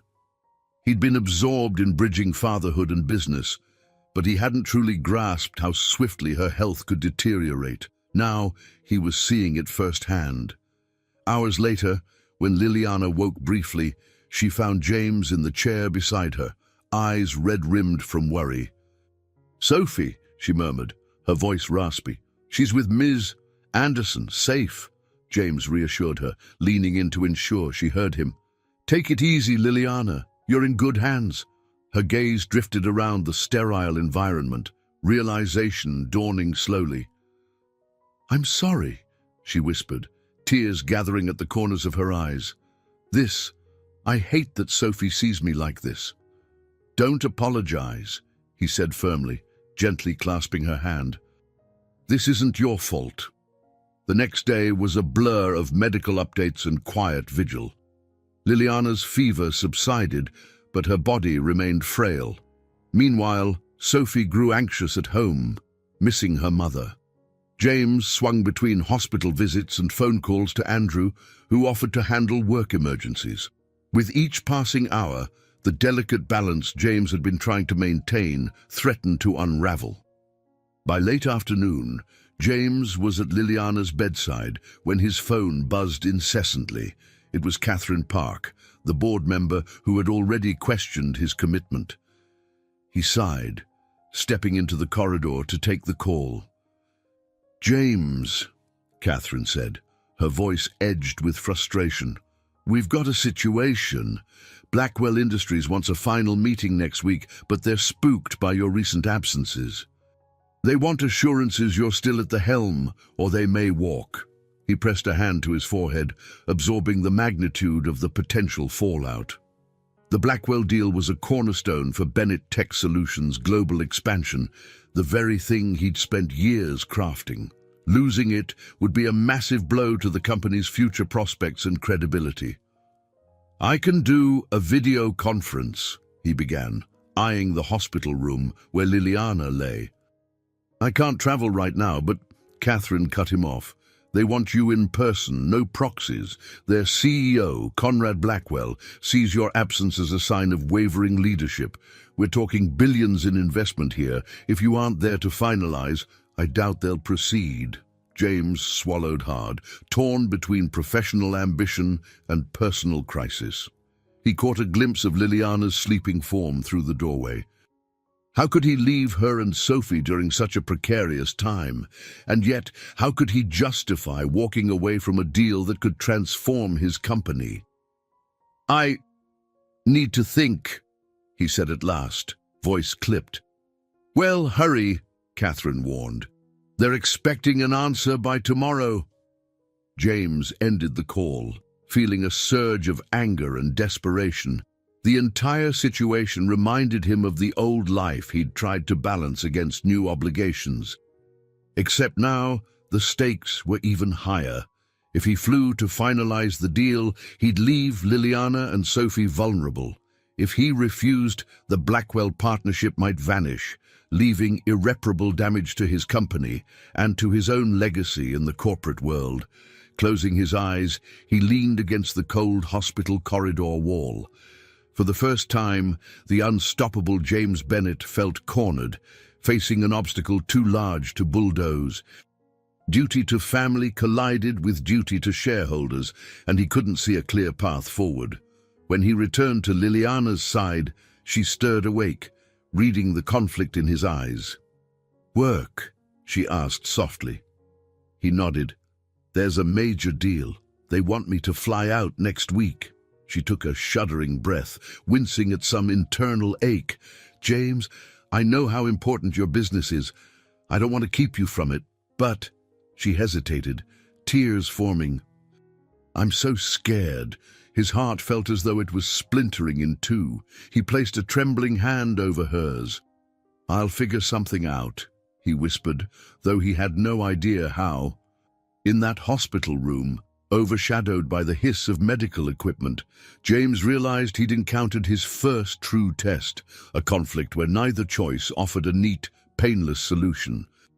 And from the pained look on Liliana's face, he knew that whichever path he took, the consequences would mark them all in ways they would never forget. James lingered in the hospital corridor, feeling the tension knot in his shoulders. Liliana had fallen asleep again, still hooked up to the IV after her sudden collapse. Just 2 doors away, he could hear the distant hum of machinery in the ward, where a handful of patients dozed in their own uneasy rest. Everything about this place, its antiseptic smell, the low overhead lights, reminded him how fragile Liliana's situation was. He glanced at his phone. The moment he'd been dreading had arrived. Catherine Park had messaged, requesting an urgent answer about the Blackwell Industries trip. She claimed the London meeting was set to finalize terms, with Conrad Blackwell himself expecting James's personal involvement. Failure to appear could jeopardize months, maybe years, of negotiations. "James," came a quiet voice from behind.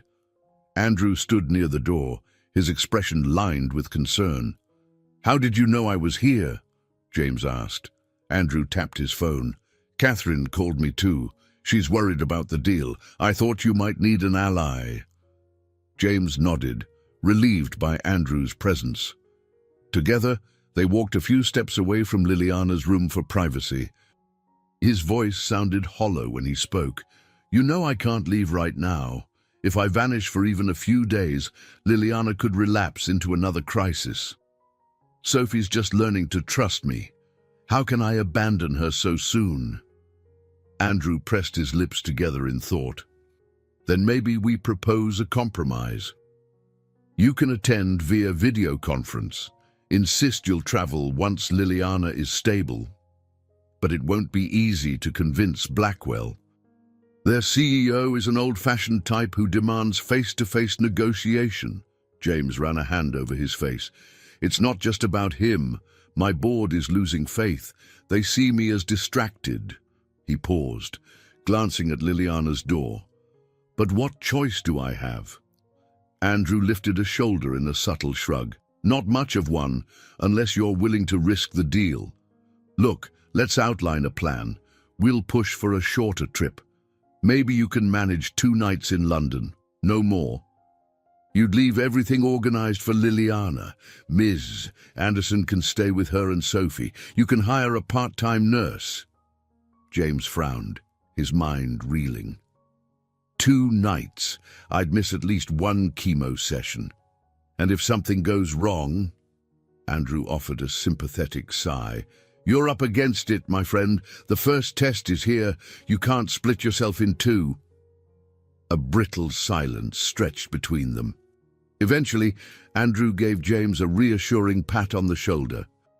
"I'll handle as much as I can on the legal side.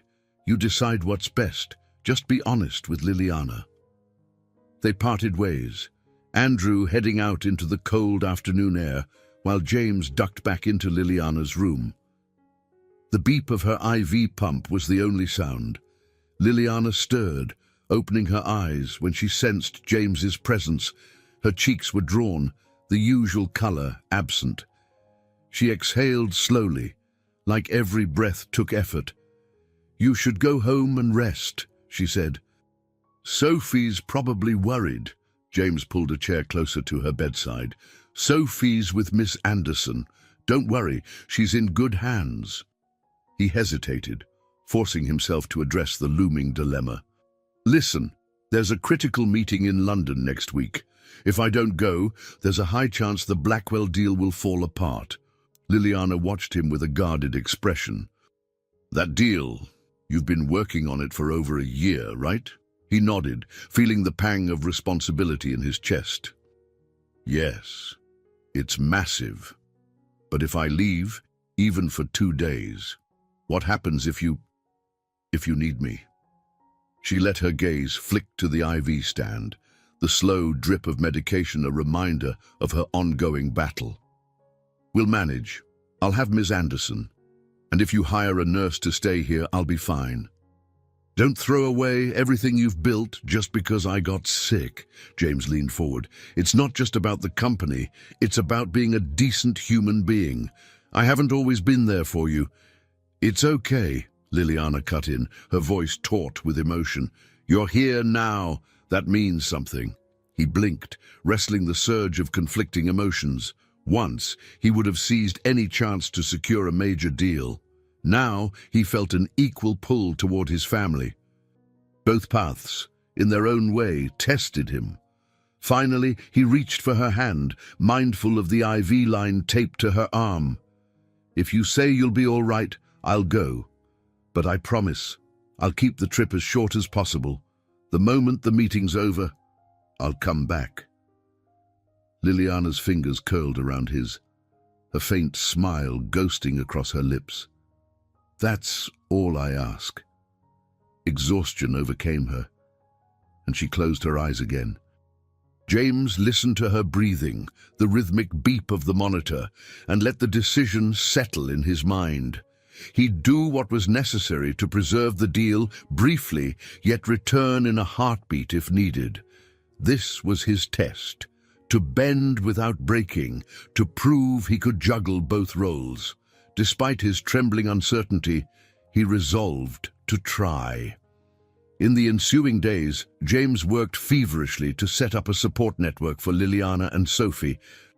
He poured resources into hiring an experienced home nurse, Marcia Greenfield, a middle-aged woman with a soothing voice and a calm demeanor. Mrs. Anderson kindly agreed to fill any gaps in childcare. She was retired, after all, and had a soft spot for Sophie.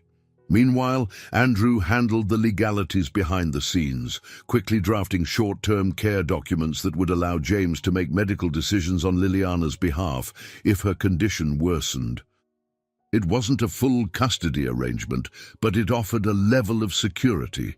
James felt a tinge of relief having a plan in place, though a part of him cringed at how formal it all sounded. On a crisp afternoon before his flight, he picked Sophie up from preschool. She trotted to him, pigtails bouncing, hugging her bunny tightly.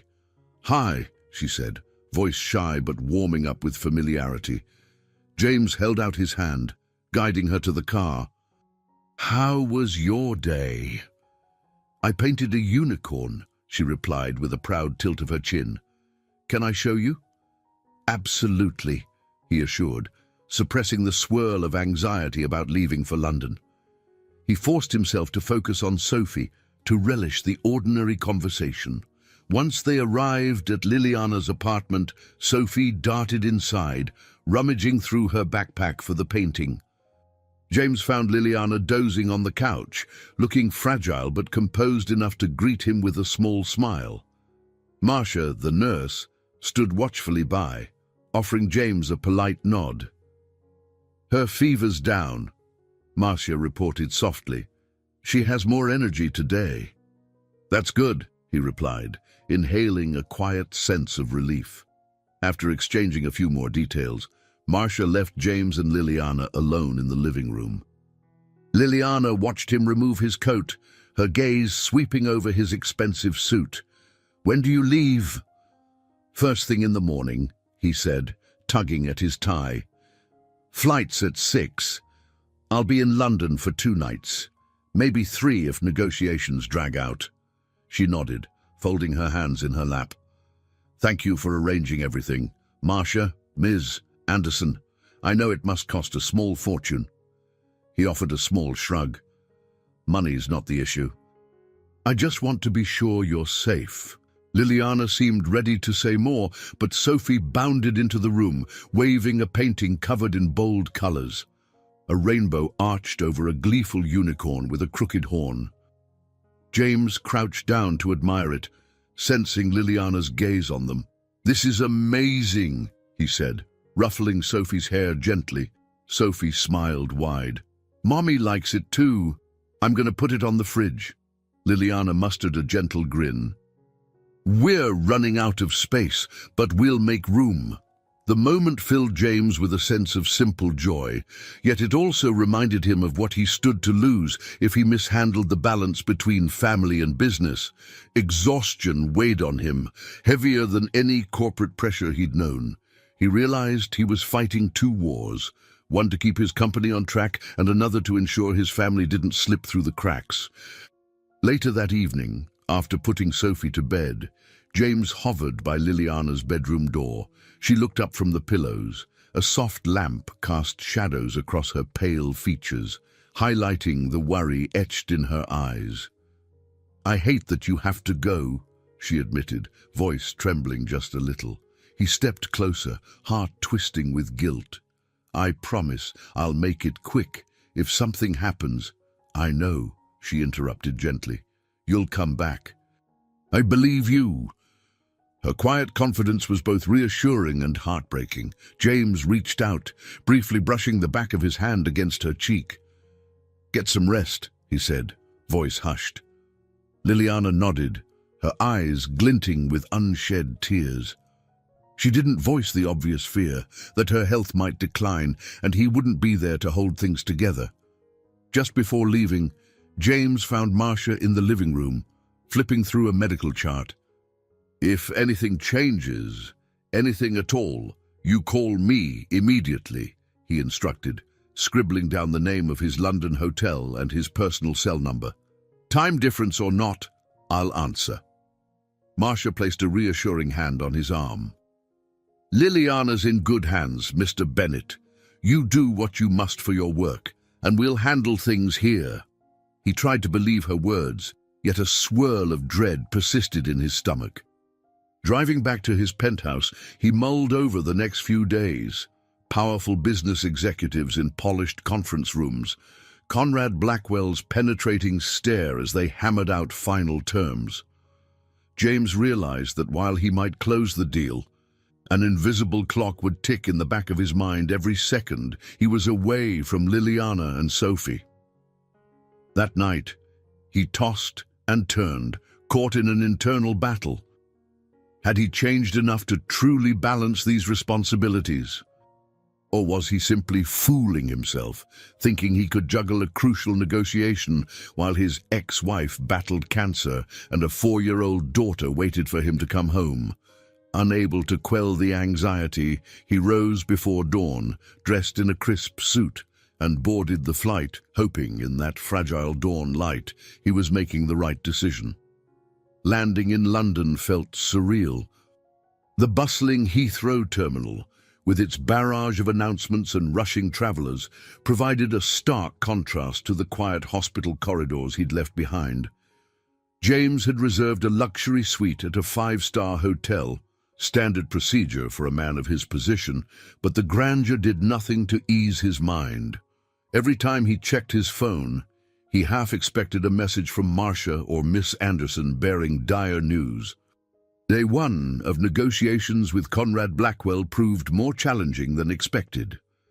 Gathered in a sleek conference room on the 40th floor of a modern high-rise, James found himself seated across from a tall, silver-haired gentleman with incisive blue eyes that seemed to appraise every nuance.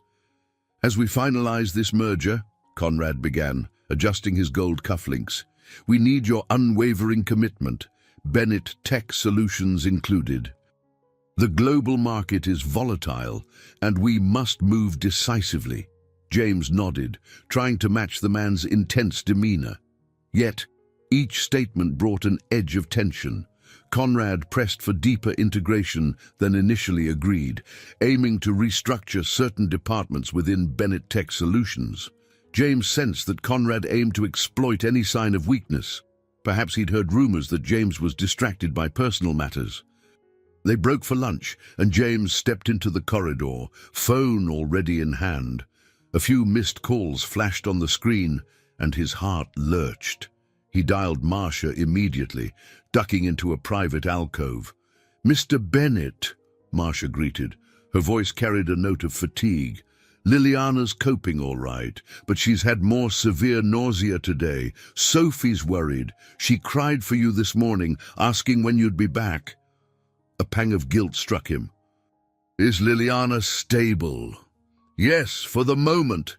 James closed his eyes, relief and regret warring inside him. "Keep me updated on every development. I'll fly out as soon as we wrap here." He ended the call, shoulders sagging.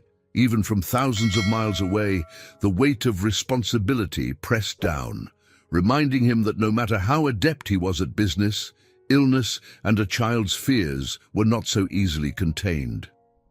That afternoon, negotiations took a turn for the worse. Conrad demanded a final signing by the next day, pushing an accelerated timeline. "We can't afford delays," he said. "If you need more time, perhaps this partnership isn't as beneficial as we thought." James's composure nearly cracked. He steeled himself, explaining that he needed at least an extra day to finalize certain points with his board. Conrad's expression hardened. "We expected you to come here with all your board's mandates in hand," Conrad countered. "Is there a reason for the hold-up?" James forced a taut smile. "No reason at all, just standard procedure." But inside he felt battered. The fear of losing the deal clashed brutally with the image of Sophie asking for him at home. By the time he returned to his hotel that evening, he felt worn down to the core. Hunched over a laptop in the suite's living area, he typed frantic emails to Andrew and his board, trying to sort out last-minute legalities before morning arrived. At one point, the phone rang. Marcia again. She spoke in hushed tones. "Liliana's having a rough night, sir. She's extremely weak. I'm considering taking her back to the hospital if her vitals drop any further." James gripped the edge of the desk. "Tell her I'll be home soon, tomorrow if possible. I'd just keep her stable, please." He ended the call feeling helpless. Never had he resented his role as a CEO quite as much as he did in that moment. The walls of the opulent suite seemed to close in. Guilt gnawed at him. He had once prided himself on compartmentalization, on sealing away personal concerns while forging success. Now he realized that approach was failing him. Life refused to be boxed neatly in separate corners. Late that night, he paced the room, mind racing. Sophie needed him. Liliana might need hospitalization. And Conrad Blackwell expected James to finalize a multi-billion-dollar partnership by sunrise. An excruciating dilemma formed. Walk away from the deal, to rush home, or stay just a bit longer, potentially losing precious time if Liliana's condition worsened. Wearily, he sank into the sofa, loosening his tie. If he lost the partnership, the board might lose faith in him altogether. The company could take a massive financial hit. But if he lost Liliana, or if she deteriorated while he was gone, the toll would be immeasurable, and not in dollars and cents. Clenching his jaw, James made a decision he'd never imagined making before. He would do whatever it took to secure the final signature by morning, no matter how long the night. After that, he would be on the next flight back, even if it meant leaving the board to handle any aftermath. Right now, each hour felt like an enemy, ticking away possibilities for Liliana's recovery. As much as he hated playing into Conrad's pressured timeline, returning to New York was all that truly mattered. The following day began with an early breakfast meeting in Conrad Blackwell's executive suite. The morning sky was still tinged with pale gray when James arrived. He forced himself to project composure, a crisp suit and unwavering gaze, hiding the restless night he'd just endured. Conrad eyed him with caution, as though gauging if James was truly up for the final push. "All right, Bennett," he said, tapping a thick contract folder. "We've made our positions clear. Are you prepared to sign on behalf of Bennett Tech Solutions today?" James's response carried a quiet resolve. "Yes, provided you honor the terms we negotiated last night." A tension-laden negotiation ensued. The two men and their respective teams refined contract language, sparred over closing clauses, and hammered out concessions. By midday, the final agreement reached James's laptop for an electronic signature, then Conrad's. The hush in the room as each line was initialed seemed to reverberate with the magnitude of what they were sealing. This merger would reshape James's empire, unlocking new international markets and guaranteeing massive returns for shareholders. Yet, while Conrad's face broke into a triumphant grin at the final handshake, James felt no sense of triumph. He shook the older man's hand firmly, ignoring the flutter of anxiety still lodged in his gut. "I have to get home," he thought. "You did well," Conrad remarked, his tone laced with a hint of admiration. "Despite your distractions, you're a formidable negotiator." James offered a nod, too drained for false pleasantries. "Thank you. Now, if you'll excuse me, I need to catch a flight." He left the conference room with quick strides, instructing his team to handle any remaining formalities. Catherine Park tried to stop him for a final debrief, but he waved her off politely. "Have Andrew loop me in," he said in a tight voice. "I'm done here." Within 2 hours, James was on a plane bound for New York. Tension roiled in his chest the entire flight. He checked his phone obsessively for updates. Spotty internet at 30,000 feet made it maddeningly difficult to stay informed. The moment they landed at JFK, he powered his phone back on, heart pounding. A single text appeared from Marcia. "Vitals stable, but she's admitted again to the hospital." James felt the seats and travelers around him fade into background noise. Liliana was back in the hospital. As the plane taxied to the gate, he hammered out a quick reply, promising to arrive as soon as possible. The only flicker of solace was the word stable.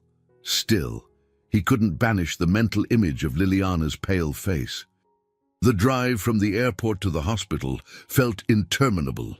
Each red light drove him to white-knuckled impatience. By the time he arrived at the emergency entrance, night had fallen. He raced inside, scanning for any sign of Marcia or Miss Anderson.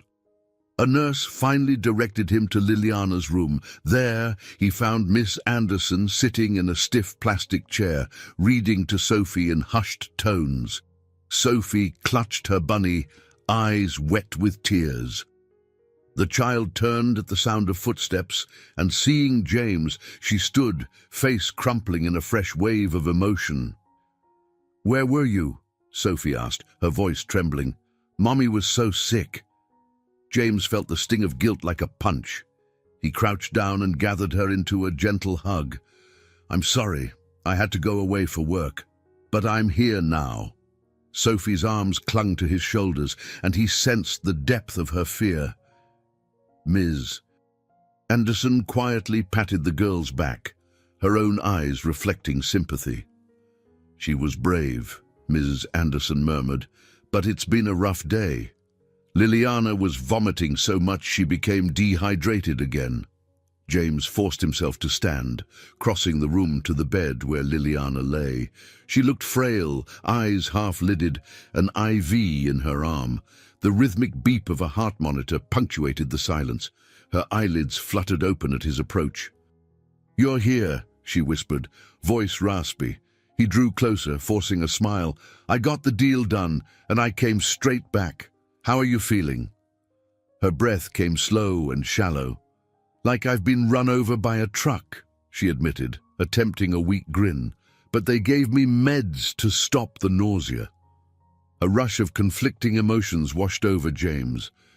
Relief that she was stable, remorse that he'd left in the first place, and a swirl of fatigue from the relentless pressure he'd been under.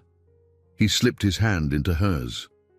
"I'm sorry I wasn't here," he said softly.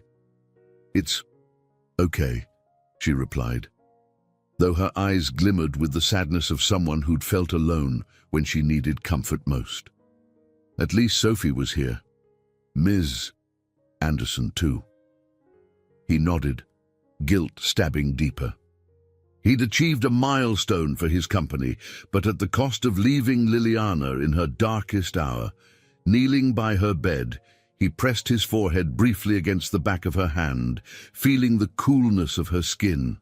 For a moment, the victory of signing a historic merger felt hollow. What was another $1 billion compared to the weight of Liliana's pain and Sophie's tears? He remembered Conrad's approving handshake, the adrenaline of sealing the deal. Now none of that could match the simple act of being present for someone he loved. The contrast between boardroom success and human need had never felt so stark or so devastatingly real. The hospital room became a home base for James over the next few days. He managed phone calls and email updates from the hallway, refusing to stray far from Liliana's side. Nurses came and went with fresh IVs, checking vitals, adjusting medication. Sophie spent her hours drawing pictures on a small table set up near the bed, alternating between crayons and worried glances at her mother. One afternoon, Liliana dozed fitfully while Sophie napped on a makeshift cot by the window. Andrew arrived, balancing 2 cups of coffee. He handed one to James, motioning for them to step into the corridor. "Thought you might need a pick-me-up," he whispered. James took a grateful sip, feeling the jolt of caffeine. His exhaustion was bone deep, yet he couldn't bring himself to leave, not even for a proper meal. "Thanks," he murmured, leaning against the wall. "I feel like I'm juggling a dozen knives. The deal's technically signed, but the follow-up details are piling up, and I can't be in the office. Liliana's still so weak." Andrew tilted his head, sympathy written on his features. "The board understands to a point. You've secured the partnership. That buys you some credibility, but they want reassurance you'll be back soon. There's talk of a shareholders' conference." James fought back a wave of frustration. "A shareholders' conference now? I can't leave Liliana alone. She's had 2 emergency hospital visits in the last week." Andrew patted his shoulder. "We can postpone a formal conference, but not forever. The new Blackwell-Bennett merger is big news. Stakeholders are demanding to know the company's direction. We need a strategic rollout plan." James scrubbed a hand over his tired face. "I get it, but Liliana's priority. End of story." He paused, remembering Sophie's anxious eyes every time he left the room for more than a few minutes. "I won't abandon them again." Andrew studied him for a moment, a flicker of approval in his gaze. "No one's asking you to. We'll figure out a compromise. The big question is, how do we manage your time without letting either side slip, your family or your corporation?" James swallowed, appreciating Andrew's candor. "I don't know yet," he confessed. "I'm running on adrenaline, a single crisis, and I'm undone." Andrew set his coffee cup on a nearby ledge. "Then maybe it's time you delegate more authority within the company. Catherine Park and the others can handle day-to-day decisions while you focus here. At least until Liliana is stable." Though it pained James to relinquish that much control, the logic was undeniable. "I might have to," he conceded. "I just hope the board doesn't see it as weakness." A corner of Andrew's mouth lifted. "I think you'll be surprised. People appreciate a CEO who values humanity. You closed the biggest deal in the company's history. Nobody can question your commitment to success. Now show them your commitment extends to something beyond the bottom line." James inhaled slowly, letting Andrew's words settle. The weight on his shoulders felt no lighter, but a sense of clarity bloomed. He needed to reorganize responsibilities, trusting his carefully chosen executives. Perhaps, in doing so, he could be the father and friend Liliana and Sophie needed without torpedoing the business he'd spent years building.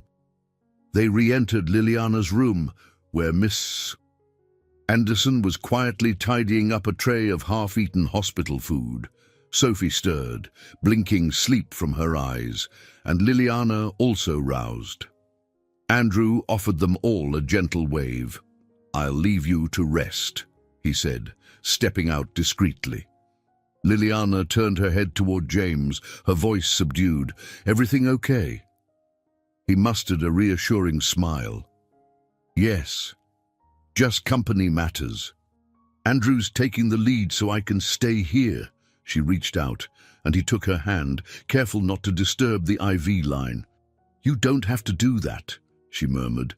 "What if they see it as negligence?" "Let them," James said.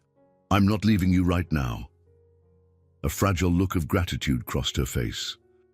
"I spent so long sure that you'd always pick work. But you didn't. Thank you." Sophie sat up, wiping her eyes. "Is Mommy better?" she asked in a small voice. James crouched by her, gently brushing a lock of hair behind her ear. "She's getting there. We just have to be patient and help her stay strong." The girl nodded, hugging her bunny. "Okay." In that small room, James felt the escalating pressure more acutely than ever.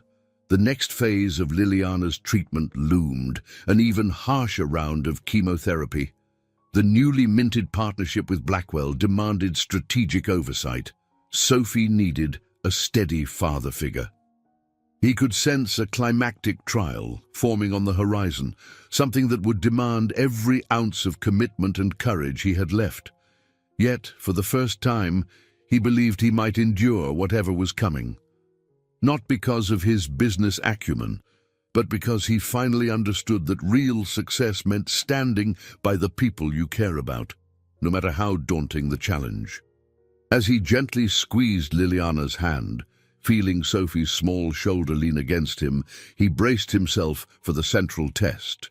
It was no longer about conquering the business world alone. It was about conquering his own fear of losing what truly mattered, and discovering if he had the strength to save it. For several weeks, James maintained a delicate balancing act that tested him in every conceivable way. Liliana had settled into a private room at the hospital for her next round of chemotherapy. Sophie split her time between Miss Anderson's comforting brownstone and the hospital's waiting area, coloring pictures or watching cartoons on a tablet. Meanwhile, Bennett Tech Solutions was transitioning into the newly formed Blackwell-Bennett partnership, demanding near-constant oversight. Despite the relentless strain, James held steady until a grave setback struck without warning. Late one evening, Liliana's doctor summoned him for an urgent conversation. A petite woman in her early 50s, Dr. Nguyen, guided James into a dimly lit consultation room, her expression grave. "We've detected some abnormalities in Liliana's recent scans," Dr. Nguyen explained, pointing to images on a monitor. "The cancer cells are proving more aggressive than we initially thought. We need to escalate her treatment, possibly moving to a more experimental protocol." The news landed like a punch to his gut. Experimental, meaning there are no guarantees it'll work. The doctor nodded gently. "There are always risks, but waiting could be even more dangerous. Her next rounds will be more taxing. She'll need significant support, physically, emotionally, financially." James felt his throat tighten. "I'll do whatever it takes. Just tell me what you need." "It won't just be about money," Dr. Nguyen cautioned. "She'll need round-the-clock care, unwavering encouragement. The stress on both of you, on Sophie's too, will be substantial." That night, he sat at Liliana's bedside, watching her sleep. The rhythmic whir of the IV pump underscored the magnitude of the decision before them. He weighed the concept of experimental treatment, knowing full well that it could offer hope or heartbreak. If he encouraged Liliana to proceed and the side effects proved devastating, how would he live with that? Yet if they did nothing, her prognosis could worsen more rapidly. When Liliana stirred, he swallowed hard and explained the situation in hushed tones. She listened, absorbing the news calmly, despite the fear flickering in her eyes. "It's your call," James concluded, voice trembling at the edges. "But whatever you decide, I'm with you." Liliana's gaze dropped to the thin blanket covering her legs. "I want to try," she whispered. "If there's even a chance this can buy me more time with Sophie, with you." She trailed off, her cheeks flushed with both emotion and exhaustion. James placed a hand over hers, ignoring the tangle of IV tubes. "Then we'll fight," he said, mustering as much confidence as he could. "No matter what it takes." Their conversation was interrupted by a soft knock at the door.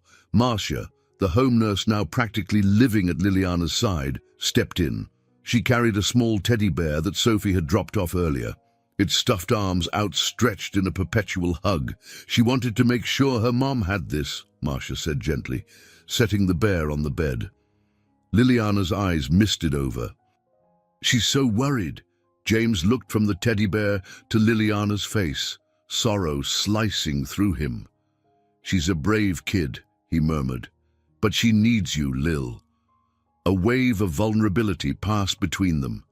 For the first time since their divorce, they let the walls fall away. James reached out, cupping Liliana's chin tenderly. He saw the traces of the vibrant woman he once loved, now tempered by suffering. And in her eyes, he recognized a profound resolve. She wasn't ready to give up, not on life, and not on this budding second chance between them. Stepping out into the corridor, James braced himself for a different confrontation. He dialed Andrew to confirm the next steps in the Blackwell-Bennett transition. In a measured tone, James laid out his position. "I'm shifting more day-to-day oversight to Catherine Park and the other board members. Liliana's treatment escalates tomorrow. I won't be in the office for a while." Andrew's reply carried a subdued mix of concern and approval. "We'll manage, James. Just do what you have to do." Hanging up, James felt a surge of contradictory emotions: fear, guilt, and fierce determination. If the supreme ordeal was truly upon them, he would face it head-on. For all his corporate mastery, this was a battle that demanded more than any business strategy. Love, hope, and a willingness to share Liliana's burden would be his only weapons. He returned to the room, heart pounding, finding Liliana awake and reaching for the teddy bear. He eased onto the bed's edge, taking her hand once more. "Whatever happens," he whispered, "we face it together." And in her tired smile, he saw quiet acceptance of the war they were about to wage, a war with no guarantee of victory, but the highest stakes he had ever known. The following day brought a flurry of activity. Doctors, nurses, and specialists converged to discuss Liliana's new treatment protocol. James observed from a corner of the room, feeling both helpless and determined. An experimental drug regimen would begin that afternoon, featuring potent chemicals meant to attack the cancer cells more aggressively. The side effects, however, promised to be severe. Outside in the hallway, Sophie clung to Miss Anderson's hand. The little girl had drawn a bright rainbow across her forearm with markers, a childish attempt to bring color into the solemn environment. Catching James's eye, Ms. Anderson guided Sophie over, sensing he might need a comforting presence. "Is Mommy going to be okay?" Sophie asked quietly, wide green eyes brimming with tears she tried to hold back. Kneeling down, James gently stroked her hair. "We're doing everything we can, sweetie. She's got the best doctors." He glanced up at Miss Anderson, who offered a firm nod of encouragement. Yet, as soon as Sophie returned to a nearby waiting area, James retreated to a window overlooking the hospital courtyard. His reflection stared back, pale and drawn. an unfamiliar version of himself. He thought about the unstoppable magnate he'd been not so long ago, a man who rarely yielded to sentiment. Now, love and vulnerability had pried him open, forcing him to confront a world he couldn't control. Andrew arrived shortly after, carrying a folder stuffed with financial projections. They found a secluded bench near an elevator bank, away from the constant beeping of monitors. Andrew sighed, running a hand through his thinning hair. The board is anxious, but supportive. For now, they recognize your personal circumstances. James nodded, glancing at the folder. Any updates on the Blackwell deal fallout? The merger is still moving ahead, but there's a catch. Blackwell Industries wants immediate structural changes in your management teams, faster than we anticipated. They claim that since you're, well, distracted, your team needs to step up. Catherine Park is the top candidate for interim leadership. Despite everything happening with Liliana, James felt a flash of tension. They're trying to force my hand. Andrew held his gaze. They see an opening. Doesn't mean they'll oust you, but they want more control during your absence. It's the price they're naming. James expelled a slow breath, staring at the stark hospital walls. He wondered if he cared as much as he once did. On one hand, giving up even partial control of Bennett Tech Solutions had once been an unthinkable betrayal of his ambition. On the other, none of those ambitions seemed to matter more than the potential loss of Liliana. He rubbed his forehead, a dull ache forming. "All right," he said at length. "Tell them I'll agree to an interim arrangement. Catherine can handle operations. I'm staying with Liliana." Andrew's eyes flickered with concern. "That's a big concession. Are you sure?" James nodded firmly. "I am. I won't split my focus right now." The two men sat in silence for a moment, the hum of hospital machinery reverberating in the distance. Then Andrew shifted closer, voice low. "James, you're making the right choice for Liliana and Sophie, but you need to prepare for the corporate ramifications. Some board members might try to capitalize on your absence. You may not return to the exact position you left." Staring at a passing nurse pushing a supply cart, James felt a strange calm wash over him. Then so be it. The old me would have seen that as a catastrophe, but I understand now that certain things can't wait. Andrew patted his shoulder sympathetically. "All right. Let's finalize it." When Andrew departed, James lingered on the bench, letting the swirl of hospital life drift around him. Doctors rushed by with clipboards. Families spoke in hushed tones. Everyone carried their own burden, and in this environment, money and status meant little. An hour later, as Liliana's first dose of the experimental therapy began, James stood at her side. She gripped his hand so tightly her knuckles turned white, her eyes screwed shut against the pain. The beep of the IV pump sounded sinister, each drip injecting an uncertain future into her veins. "This is just the start," she groaned, turning her face into the pillow. He leaned down, pressing a gentle kiss to her temple. "I know. We'll take it minute by minute." Her labored breathing hitched as nausea washed over her. James urged a nurse to bring another basin, the reality of the side effects already sinking in. Whatever sacrifices he had made, his authority at Bennett Tech, his unflinching corporate persona, felt trivial in the face of her anguish. "You're not alone," he whispered, feeling her tremble under his touch. "I'm here." As the treatment coursed through Liliana's body, James understood that they were paying a steep price for every chance at survival. His career ambitions stood in limbo, and Liliana's physical and emotional reserves were pushed to the edge, but neither relinquished hope. The cost, though daunting, was one they had chosen to bear, together. Hours blurred into days, and days into a strange continuum of hospital routines. Liliana's experimental chemotherapy hammered her system, triggering debilitating waves of nausea and weakness. At times, she could barely keep her eyes open. Other moments, She drifted in and out of a restless sleep, murmuring Sophie's name or flinching at nightmares born from the potent drugs. James took on a role he'd never pictured: caretaker. He was the one holding her hand through dizzy spells, pressing cool cloths to her forehead and coaxing her to take sips of water. Though he remained vigilant in overseeing the newly formed Blackwell-Bennett transition from afar, brief nightly calls with Catherine Park, sporadic email checks, his true focus was Liliana. One evening, just as the sun dipped below the skyline visible through the hospital window, Liliana stirred from a shallow doze. James helped her shift upright, adjusting the pillows. She looked down at her hands, which trembled slightly. "I feel like I'm fading," she whispered, her voice raw. "I hate that Sophie sees me like this." "She's coping," James reassured her. "She's being looked after by Mrs. Anderson, and I visit her whenever I can. She understands you're fighting to get better." Liliana closed her eyes. "I just can't let go of the guilt. Leaving her alone all these years. I was so sure you'd never choose us. Now I worry I took away her chance at having a father earlier." A melancholy hush filled the room.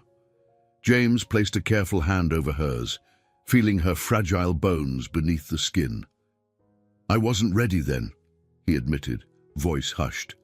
"You and Sophie deserved better than the man I used to be." Her eyes fluttered open, locking onto his. "But maybe I should have given you the choice." The unspoken regrets lingered between them, a testament to years lost to pride and misunderstandings. Yet beneath the sorrow, James sensed a new closeness forming. That unbreakable wall between them had been dismantled, replaced with mutual humility and an unspoken longing to rewrite their painful history, even if only in the present.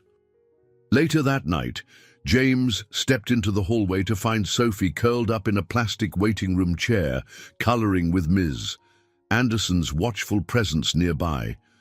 The child spotted him and hurried over, pressing a drawing into his hand. It showed 3 stick figures, Sophie, James, and Liliana, holding hands under a big yellow sun.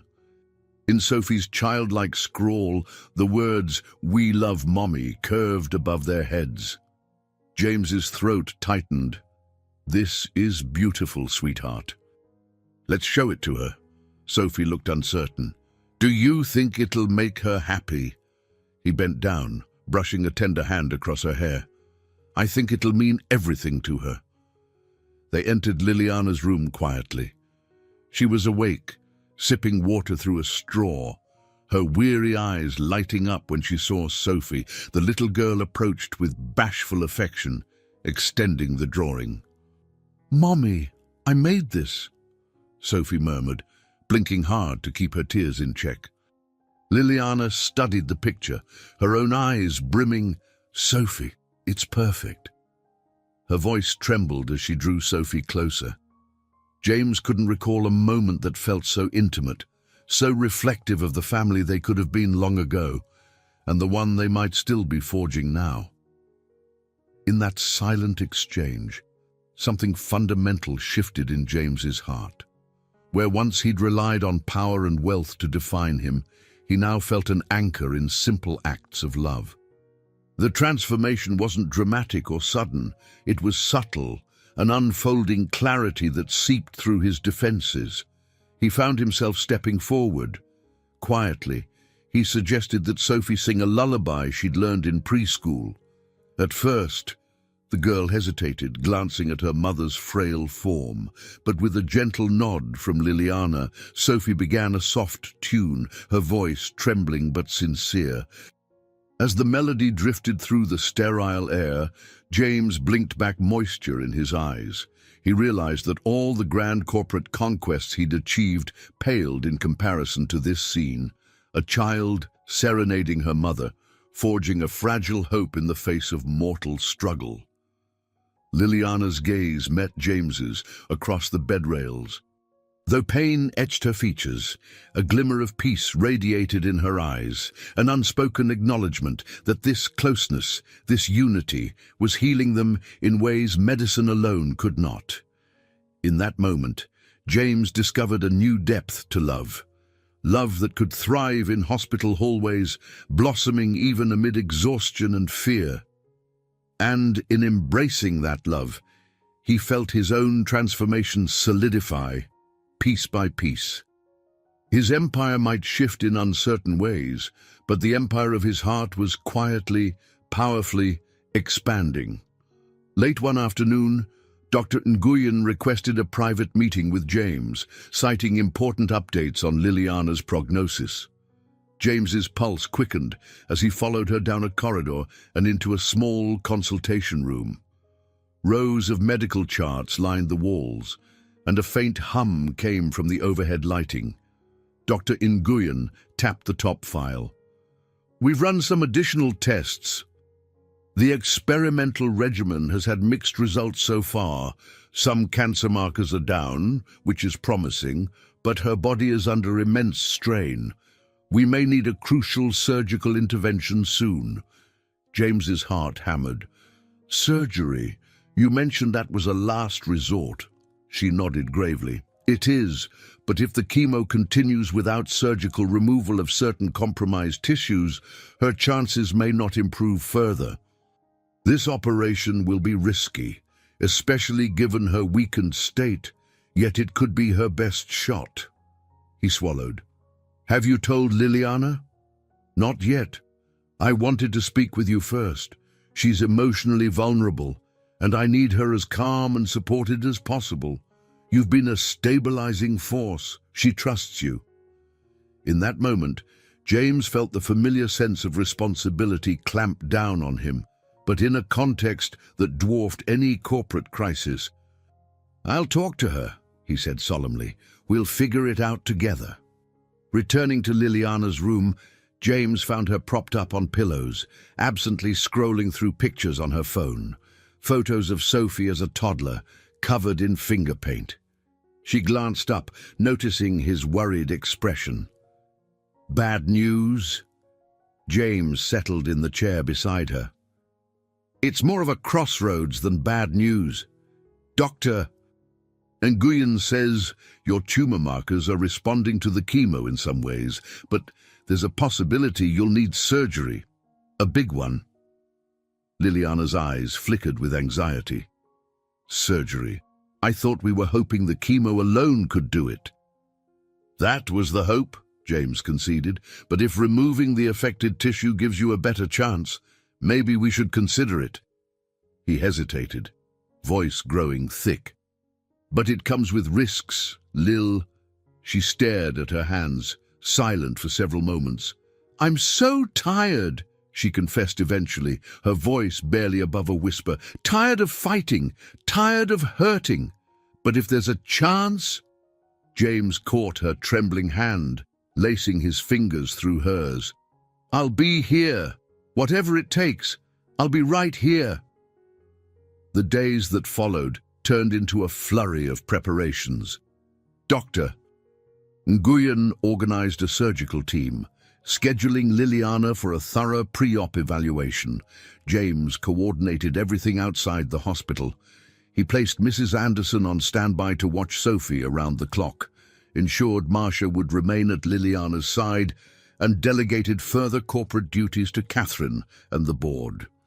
Andrew showed up with new legal documents, an updated healthcare power of attorney that gave James clear authority to make critical decisions if Liliana was incapacitated during the operation. James signed them solemnly, each stroke of the pen a reminder of how fragile life could be. The night before the surgery, Liliana's nerves flared. She lay in bed, IV lines snaking around her arms, while James massaged her shoulders in gentle, circular motions. "I'm sorry," she said suddenly, voice choking with emotion. He paused. "What do you mean?" Her eyes glistened. "For everything that happened before, how we drifted apart, how I took Sophie away. I never intended to hurt you so deeply. I was angry, And I thought you didn't care, but you did in your own way, even if it wasn't the way I needed." James felt tears threaten at the corners of his eyes. "I was too consumed by work. I should have shown you I cared. Maybe we could have avoided so much pain." She reached up, brushing her palm against his cheek, where stubble hinted at sleepless nights. "We can't change the past, but maybe we can shape what comes next." Bending down, James pressed his forehead to hers, inhaling the quiet intimacy of the moment. Gone were the days of grand gestures or romantic illusions. All that remained was a raw, powerful bond forged in crisis. "We'll shape it together," he whispered.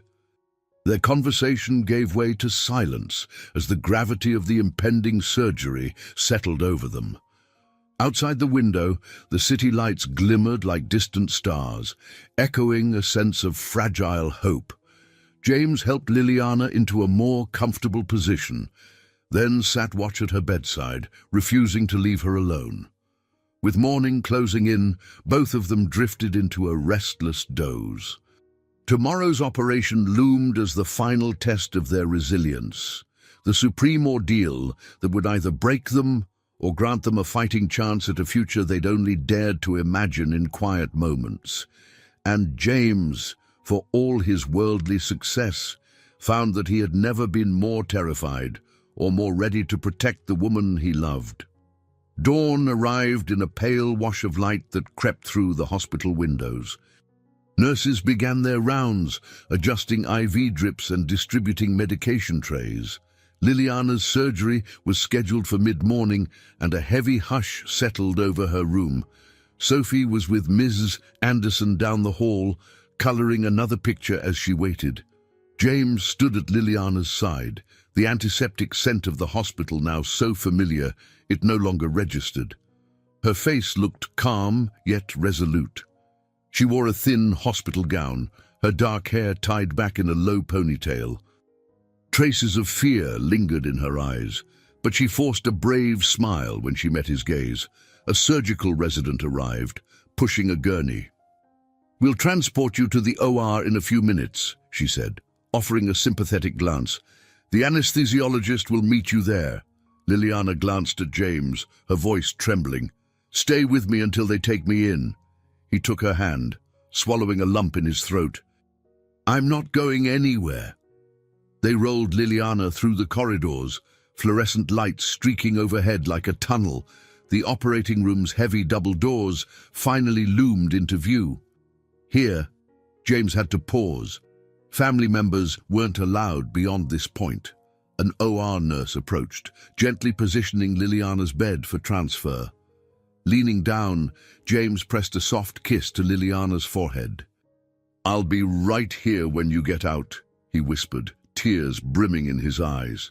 She reached up, cupping his cheek for a brief moment.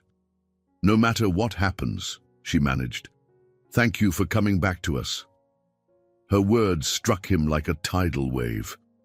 He clenched her hand one last time, then let the nurse guide her away. As she disappeared through the swinging doors, James felt time itself halt, his heart pounding in the vacuum left behind. A waiting room down the hall offered plastic chairs and a TV broadcasting daytime talk shows. He barely noticed them. Andrew arrived soon after, suit jacket slung over one arm, carrying coffee in a paper cup. He handed the cup to James, who accepted it mechanically, not sure if he'd even sip it. "How long do they expect the surgery to last?" Andrew asked in a low tone, settling into the chair beside him. 3, maybe 4 hours, if there are no complications," James replied, eyes glued to the swinging doors.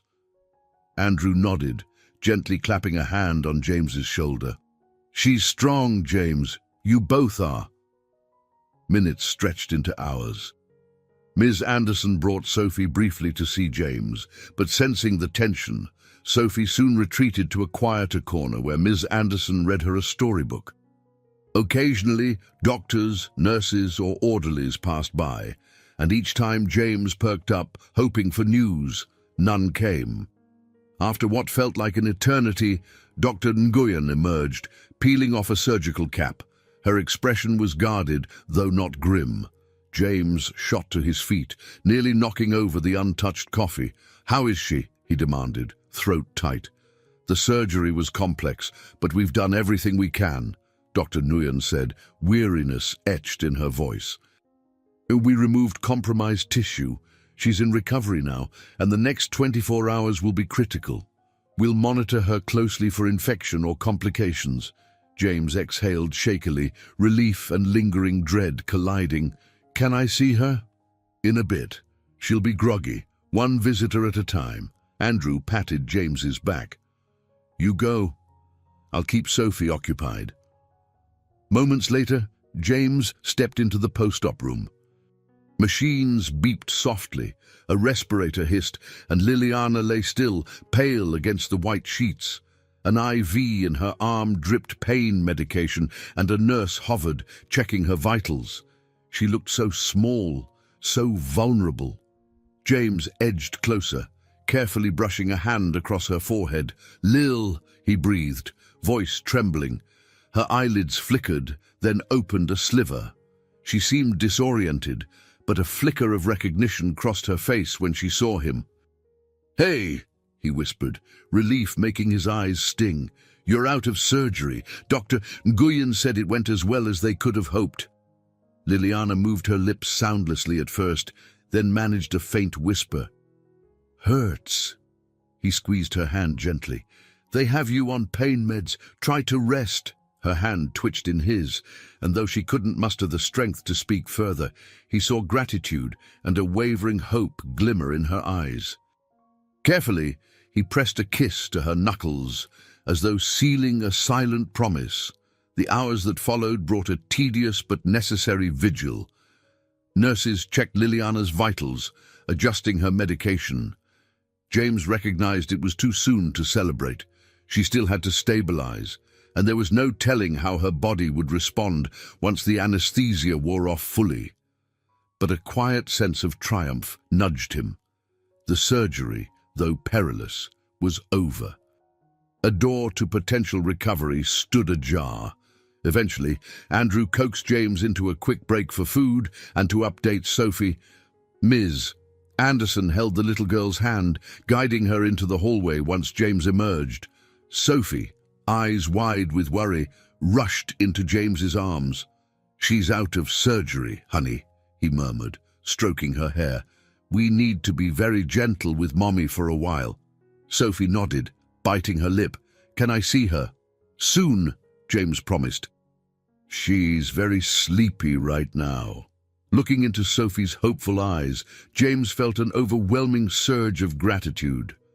Against all odds, against the demands of corporate deals, the ravages of cancer, and their own flawed history, this small family had made it to the cusp of a second chance. The reward wasn't measured in contracts or market shares. It was this, Liliana fighting for life, Sophie awaiting her mother's return, and James discovering that real success meant choosing love over ambition. Standing there, in a hospital hallway that smelled of disinfectant and faint hope, James realized the unstoppable tycoon he'd been was gone. In his place was a man willing to sacrifice power for the people who mattered most. And as he held Sophie close, waiting for Liliana to awaken fully, he knew that was a trade he would make every time. The days following Liliana's surgery felt delicate yet filled with cautious optimism. Outside her hospital window, spring hinted at its arrival, trees budding with fresh leaves, the sun lingering a bit longer each evening. For James, however, life seemed to move in slow motion as he watched over Liliana's recovery. She remained in the post-operative wing, connected to monitors that beeped quietly, each sound a tether to hope. One morning, Dr. Nguyen checked Liliana's vitals and frowned thoughtfully. "Her numbers are improving, but the next week is critical. We need to see how her body responds to the surgery in tandem with the experimental chemotherapy." She glanced at James.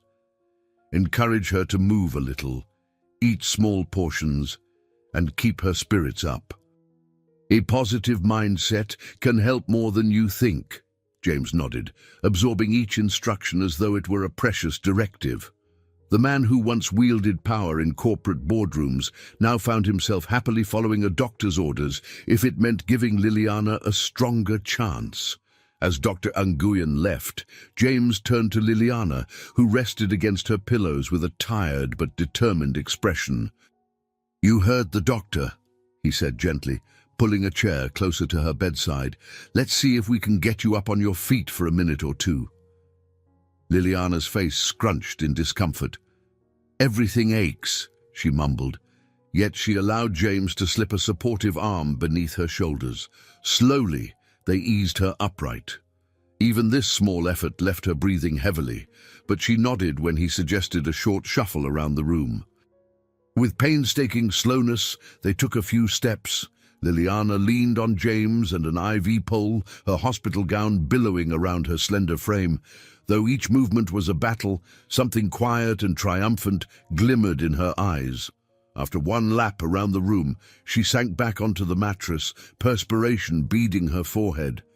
"You did great," James said softly, handing her a small cup of water. In that moment, he realized how monumental each small victory was, how it united them in a way no grand gesture ever could. Soon after, Sophie arrived, led by Miss Anderson. The little girl's face lit up at seeing her mother upright, even if only propped against pillows. She carefully climbed onto a small stool near the bed. "You look better, Mommy," she said earnestly, her green eyes reflecting hope. "Can I show you what I drew today?" Liliana patted the space beside her. "Of course, sweetheart." Her voice, though faint, carried more life than it had in weeks. Sophie proudly unfurled a drawing of two hearts overlapping, crayon lines bright and bold. Inside one heart was Liliana's name, and inside the other, James's name. Sophie had traced both hearts in green crayon, reminiscent of James's eyes, and outlined them in a swirl of red for Liliana's favorite color. "It means we go together," Sophie explained, "like a family." She glanced at James, cheeks coloring. "Is that okay?" A lump formed in James's throat. He cleared it gently. "Yes, that's more than okay." His voice trembled, but the warmth radiating in his chest felt undeniable. Somewhere along this arduous journey, they'd formed bonds deeper than DNA or old grudges. They'd become something akin to a real family. Observing the tender exchange, Mrs. Anderson smiled. "Liliana, it's a relief to see you improving. You've come a long way." Liliana pressed a hand to her chest, inhaling carefully. "I'm not out of the woods yet. But yes, I feel a little stronger each day." She turned her gaze to James. "Thank you for staying." James met her eyes, remembering all the times he'd failed to do so in the past. "I won't pretend I don't have regrets," he said quietly, mindful that Sophie listened, "but at least now I can try to do things right." The rest of the day passed in a comforting haze of small milestones. Liliana managed a few bites of solid food. Sophie's laughter filled the sterile air, and Mrs. Anderson regaled them with cheerful stories about her own grandchildren. A few calls buzzed on James's phone, Catherine Park with updates on the merger, and Andrew checking in on legal affairs. But for the most part, James managed to keep the world's demands at bay. He found a new sense of purpose in making sure Liliana and Sophie felt secure, as though this hospital room was the only place in the universe that really mattered. By evening, a nurse gently ushered Sophie and Mrs. Anderson out, citing visiting hours. Before she left, Sophie hugged James.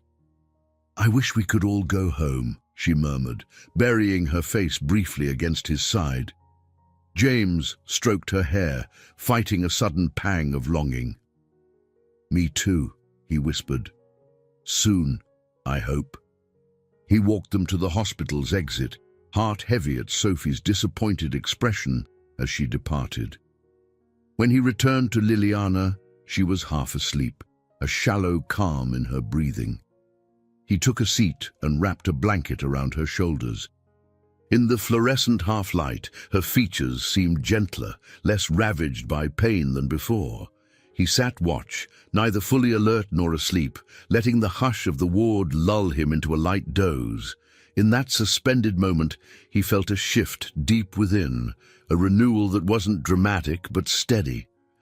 The proud, aloof James Bennett, who used to close million-dollar deals without blinking, had slowly given way to a man who found joy in the simple act of helping someone he loved stand on her own feet again. And that quiet renewal, he realized, might be the greatest victory he'd ever known. A week later, the doctors finally cleared Liliana for discharge. Though her condition remained fragile, her vitals had stabilized, and the surgical site showed signs of healthy healing. James hovered nearby as a nurse cheerily handed Liliana a sheaf of post-operative instructions, each page detailing medication schedules, follow-up appointments, and dietary recommendations. It was a daunting list, but Liliana managed a wry smile. "I guess this is my new normal," she said, carefully folding the papers into a small folder. James offered an arm to help her into a wheelchair. Hospital policy required every patient leaving the ward to sit in one, even if they felt strong enough to walk. Liliana obliged, though it pinched her pride a bit. Together, they navigated the corridors that had become familiar terrain over the past few months. When they reached the hospital entrance, Sophie jumped up from a nearby bench, Ms. Anderson close behind. "Mummy!" she cried, clapping her hands in excitement. She rushed over, giving Liliana a gentle hug. "Ms." Anderson's smile crinkled the corners of her eyes. "They're letting you out," Mrs. Anderson said softly. "It's been quite the journey." Liliana looked around, eyes glistening with gratitude. "I couldn't have done it without you," she murmured, her gaze resting on James, Sophie, and Ms. Anderson in turn. Once Liliana was settled in the passenger seat of James's car, Sophie hopped into the back next to Ms. Anderson. The drive to Liliana's apartment felt surreal. James carefully maneuvered through midday traffic, scanning Liliana's face every so often to ensure she felt all right. She leaned her head against the window, the city lights flickering across her features. The apartment building appeared unchanged, red brick, a modest lobby with scuffed floors, the faint odor of someone's cooking drifting from a neighboring unit. Yet for James, everything felt different. The last time he'd helped Liliana into this space, she was too weak to climb even a few steps. Now she walked slowly, but with steadier steps. They entered the apartment. It was neat, well-loved, Sophie's crayons and sketches still scattered on a low table, a cozy couch draped with blankets. James noted a vase of fresh sunflowers on the kitchen counter, courtesy of Miss Anderson, adding a bright touch of hope. Liliana paused in the doorway, taking it all in, tears slipping down her cheeks. "I almost didn't think I'd see this place again," she whispered. "It feels unreal." Sophie tugged at her mother's hand. "You're here, Mommy, and that's what matters." Her voice held a surprising steadiness, as though she'd grown older through this ordeal. James helped Liliana onto the couch while Ms. Anderson quietly excused herself, giving a pat to Sophie's shoulder before leaving. Silence settled as mother and daughter simply savored the relief of being home. James walked into the kitchen, rummaging through cupboards. He wanted to make something simple, maybe a light soup or tea to ease Liliana's transition back to normal food. He found a box of herbal tea, putting water on to boil. Moments later, Liliana's soft voice drifted in from the living room. "James? Could you come here?" He poked his head around the corner, noticing Sophie in Liliana's lap, her little arms curled around her mother in a gentle embrace. "What do you need?" he asked gently. Liliana gave a faint smile. "Just you," she said, nodding for him to join them on the couch. As soon as he sat, Sophie shifted so that all three formed a small circle, arms touching, hearts aligned in a quiet tableau of closeness. They stayed like that for a while, no words needed. Eventually, Sophie wriggled free, bounding over to her coloring materials. James cleared his throat, glancing at Liliana. "How are you really feeling?" "Exhausted, but thankful," she replied, brushing her hair back with a shaky hand. There's so much to figure out. We've spent weeks in crisis mode, but now, I guess we just take it day by day." A ghost of a smile tugged at James's lips. "That seems to be our new motto." She studied him, eyes full of quiet contemplation. "What about your company? The partnership with Blackwell? You can't ignore it forever." He exhaled, recalling the pressure cooker environment he'd left behind. "I'll address it, but Catherine Park and Andrew are handling the operational load. We have a shareholder conference soon. I'll attend, but not until I know you're stable." Liliana reached for his hand, giving it a small squeeze. "I appreciate everything you've sacrificed, but I want you to find a balance.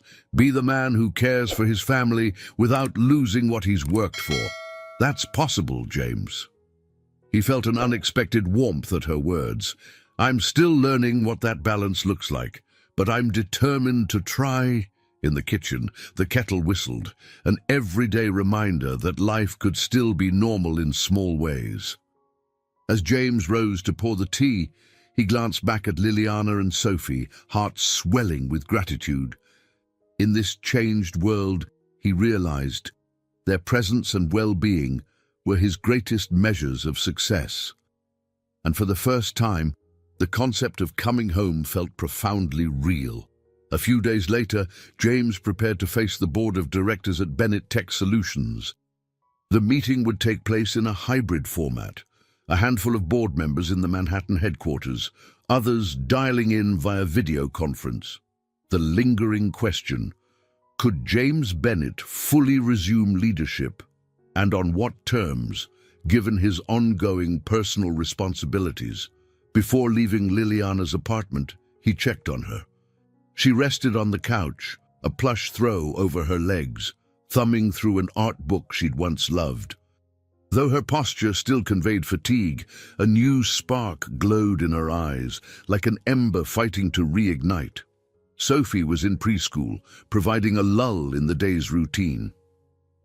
"Sure you'll be okay while I'm gone?" James asked, adjusting his jacket collar. Liliana gave him a soft smile. "I'll be fine, Mrs. Anderson will drop by later, and I've got everything I need here." She lifted the art book. "Maybe I'll even try some light sketching, if I feel up to it." The simple promise of creativity made James's chest tighten with emotion. He bent to kiss her cheek. "That sounds perfect." The drive to Bennett Tech Solutions felt oddly nostalgic. The sleek, mirrored high-rise towered against the city skyline, a testament to James's once unwavering pursuit of success. He stepped through the gleaming lobby, old routines flickering in his mind. Yet as he rode the elevator up, he sensed he wasn't the same man who'd strode these halls months ago. Andrew greeted him at the entrance to the boardroom, wearing a rare grin. "Good to see you back," he said, adjusting his tie. "Though I know your heart's still with Liliana and Sophie." James offered a small nod, bracing himself. "Let's get this done." Inside, familiar faces turned to regard him. Catherine Park, a couple of newer board members, and a screen displaying the remote participants. Catherine welcomed James to the table. "Mr. Bennett, I'm glad you could join us. We've prepared a comprehensive overview of the merger's status and your potential role moving forward." Though the conversation began in stiff, formal tones, James noticed subtle shifts among the board. Their questions acknowledged his personal struggles not with critique, but with a tempered respect. Catherine laid out slides showing growth projections, integration steps, and how the new entity, Blackwell Bennett, needed strong leadership. In the final slide, she turned to James. We propose a co-leadership model, she said. You, along with me or another appointed executive, to share responsibilities. We recognize your need for flexibility at this time. James leaned forward, elbows on the table. And this arrangement, would it limit my authority? Catherine pressed her lips together. It would modify your responsibilities in the short term. You'd focus on strategic vision and high-level negotiations, while day-to-day operations would remain with a CEO proxy. This helps maintain company stability and gives you space to address personal needs. He glanced at Andrew, who offered a subtle nod of reassurance. James took a moment to weigh the proposal.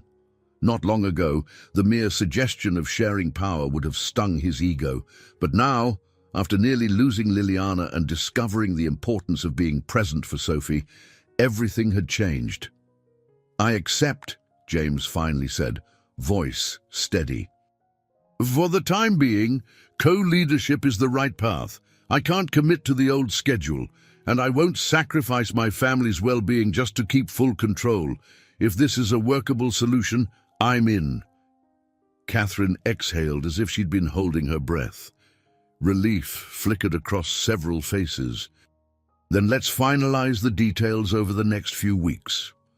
The rest of the meeting flowed more easily, with questions about timelines, synergy targets, and investor communications. James contributed with measured input, bridging his knowledge of the company's culture with a new willingness to trust others. When the final agenda point wrapped, the board members logged off or stepped out, leaving James and Andrew alone. Andrew placed a hand on James's shoulder. That was a solid move. By compromising, you're showing true leadership. James's gaze fell to the polished conference table. I used to think leadership meant having the loudest voice, the final say. But I see now it can also mean enabling others, trusting them. Andrew smiled. Then maybe your personal journey has become the company's gain. As James stepped back into the hallway, memories rushed him. The late nights spent finalizing mergers, the tense phone calls with Liliana before their divorce, the searing ambition that once consumed him. Now those echoes felt distant, overshadowed by a quieter sense of purpose. He no longer chased success merely for its own sake. Instead, he sought it as a means to support and protect the people he loved. Later that afternoon, he returned to Liliana's apartment. She still lay curled on the couch, but this time a sketch pad rested on her lap, faint charcoal lines depicting blossoming flowers. James's heart lightened at the sight. "Welcome home," she said, glancing up with a gentle smile. He bent to kiss her forehead, setting aside his briefcase. "I'm thinking about the future," he murmured. "Our future. I do want to move step by step, but I can see it. A life where we're together, even if it's different from what we once imagined." Liliana's eyes glistened. "I'd like that, more than anything." In the hush that followed, the warmth of a new beginning enveloped them both. Outside, afternoon sunlight streamed through the window, illuminating Liliana's half-finished drawing. In that glowing beam, James saw the promise of a life where family and fulfillment could coexist, shaped by shared wisdom and a commitment to love. 2 months later, Liliana felt strong enough to step outside for a gentle stroll. James accompanied her, carrying a small bag with bottled water and a sweater just in case. Sophie skipped ahead, her laughter ringing across the sidewalk as they made their way to a neighborhood park near Prospect Park. The weather was mild, the sky a brilliant blue, and fresh buds dotted the trees, as if signaling a collective sigh of relief after a long winter. Though Liliana had lost weight and moved at a slower pace, color had returned to her cheeks. Her smile was no longer weighed down by constant pain. Each step felt like a milestone in her recovery, a testament to the battles she'd endured. And James, close by her side, found himself watching her every move, not out of anxiety, but admiration. She was a survivor, an artist of both paint and perseverance. At the park's entrance, Sophie pointed to an old-fashioned carousel in the distance. "Can we ride it, please?" she begged, eyes bright with excitement. Liliana exchanged a look with James. "I'd like to watch you two from a bench," she said softly. "I'm not quite up for spinning around just yet." James took Sophie's hand. "Let's do it. Mom can cheer us on." They rode side by side, Sophie gripping a carved wooden horse, James choosing the one behind her. As the carousel turned to a whimsical tune, James found himself grinning, the moment pure and unburdened. Sophie's laughter echoed, reminding him how precious these everyday joys had become. With every revolution, he felt a weight lift, replaced by gratitude that this child, once unknown to him, was now woven into his world. Afterward, they returned to Liliana, who sat on a green-painted bench. Soft sunbeams caught in her hair, giving it a warm sheen. Sophie clambered onto the bench beside her mother, recounting every detail of the ride with animated gestures. Liliana listened intently, occasionally brushing a stray hair from Sophie's forehead. The sight of them together stirred an ache of fulfillment in James's chest, an ache he'd never known before. They wandered through the park a bit more, eventually finding a shaded area to sit on the grass. Ms. Anderson appeared. She'd promised to meet them, carrying a small picnic basket with sandwiches and fruit. As they all settled onto the ground, a sense of closeness enveloped them. Ms. Anderson busied herself handing out paper napkins, while Sophie rummaged through the basket for cookies. Liliana leaned against James, taking a moment to catch her breath.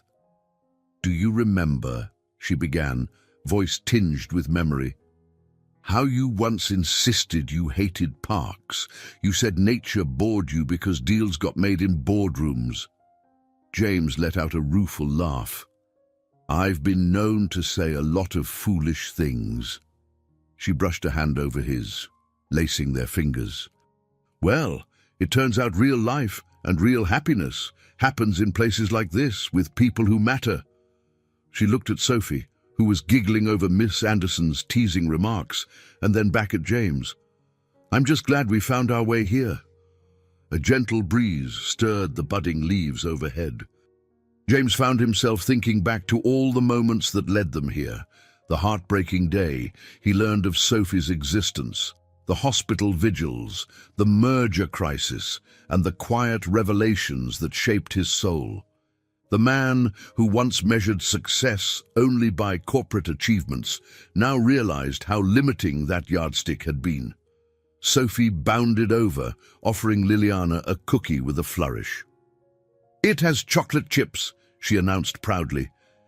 "That's good for you, right?" She looked uncertain, recalling her mother's many dietary restrictions.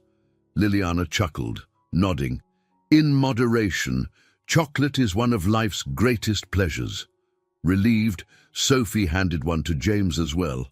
He took a bite, savoring the sweetness. "Thank you," he murmured, tousling Sophie's hair. "This is exactly what I need." In that simple exchange, James recognized how far they'd come and how each day remained a triumph over past regrets and old fears. Reaching out to Ms. Anderson, he gave her a grateful smile. "I'm not sure we'll ever repay your kindness." She waved a dismissive hand. "I didn't do anything extraordinary. I just loved that little girl, and I saw how much Liliana needed support." "And you," she added, fixing him with a knowing look, "were searching for something bigger than your bank balance, whether you realized it or not." For a moment, James couldn't speak. He merely nodded. Eventually, he cleared his throat. "I guess I found it." Afternoon drifted into early evening, the sky turning a gentle lavender. They walked back to Liliana's apartment together, Sophie skipping a few steps ahead. Once at the door, Ms.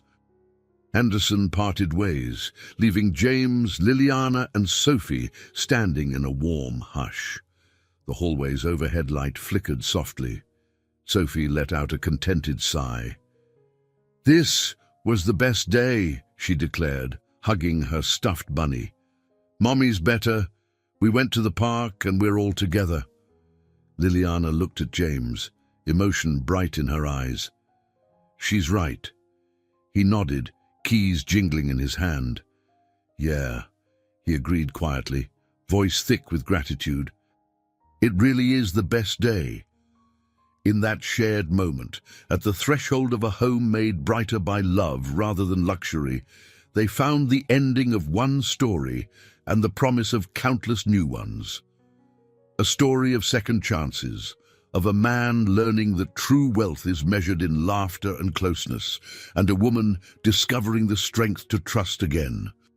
And so they entered, hearts brimming, to build a future that might not be perfect but would be real, hopeful, and deeply, poignantly theirs. I hope you enjoyed today's story. Subscribe to the channel so you don't miss more stories like this.